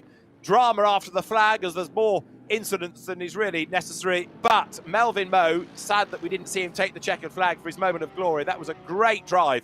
Melvin Moe wins. Kang Ling second. Dervish and Padiacci third. Aaron Borg fourth. Adderley Fong fifth. And we wait for sixth. That should be Alistair Young, with Billy Lowe, the winner of the AM class. But yeah, drama right to the very end.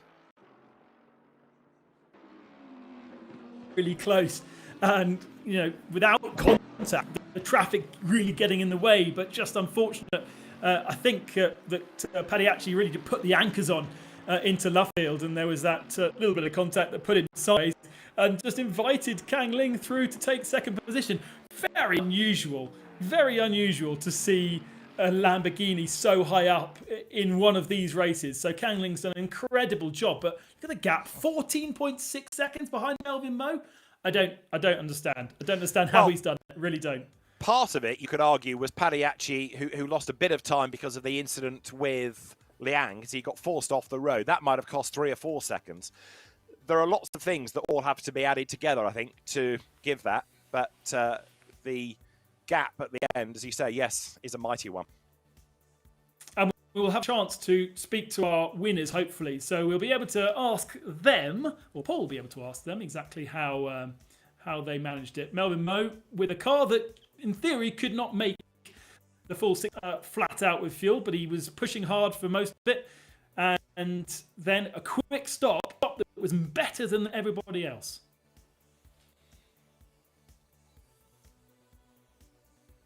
Fantastic stuff. Thank you very much, David and Ben. What an incredible... We suggested at the beginning of the show that this could be the more dramatic of the two events, and from beginning right to the very last corner, we had that one, Ben Constanduros. What a fight throughout the field, and a deserving, if somewhat surprising, race winner. I can't work it out, Paul. I really don't. Strategy-wise, I don't get how he managed it. It wasn't that he was particularly slow, but he always had Aaron Borg alongside him or close to him throughout most of that first stint. And then Borg pitted, and then Melvin Moe pitted, and suddenly Melvin's got a 10-second gap. Just unbelievable. Well, the upshot is that is a race win for Melvin Moe, first of the season. Dervish Padiacci, who won our opening 2 events, somehow managed to recover to third and was incredibly lucky in the final corner not to be spun all the way around in his fight for second. OK, the Lamborghini managed to sneak through, but third place will feel for Padiacci like a solid recovery, I think, from what could have been a heck of a lot worse. Yeah, but Aaron Borg did not want to spin him around, and it was just so unfortunate. They'd done such a fantastic job of being side throughout the whole of that last lap without very much contact, hard racing each other, trying to get around the traffic and the back markers. And so Aaron Borg definitely, came out of the throttle to make sure that the contact wasn't too great. Padiacci, remember, had also had contact a little bit earlier on as well. So perhaps wasn't driving the straightest of cars. And yeah, ultimately survived. He'll be annoyed that the Lamborghini snuck through, but it was gifted on a plate to Kang Ling. It was indeed, and such is the way that racing goes. Often it's worthwhile holding back, seeing what your rivals do ahead of you, and then sneaking through for the overtake. But the upshot of that all is it's been another 2 fantastic racers in the GT World Challenge Asia Esports Series, presented by Tarmac Works, and we're coming back again on the 24th of November for our round at Spa-Francorchamps. Unfortunately, we're not going to speak to our race winners today, Ben, but we will be interviewing those and speaking to them prior to the start of the next race, so do stay tuned for that one. And I hope everybody at home has enjoyed the broadcast, and it's just left for me to say, Ben Constantinos, if you want to say a quick few final words and goodbye to the audience.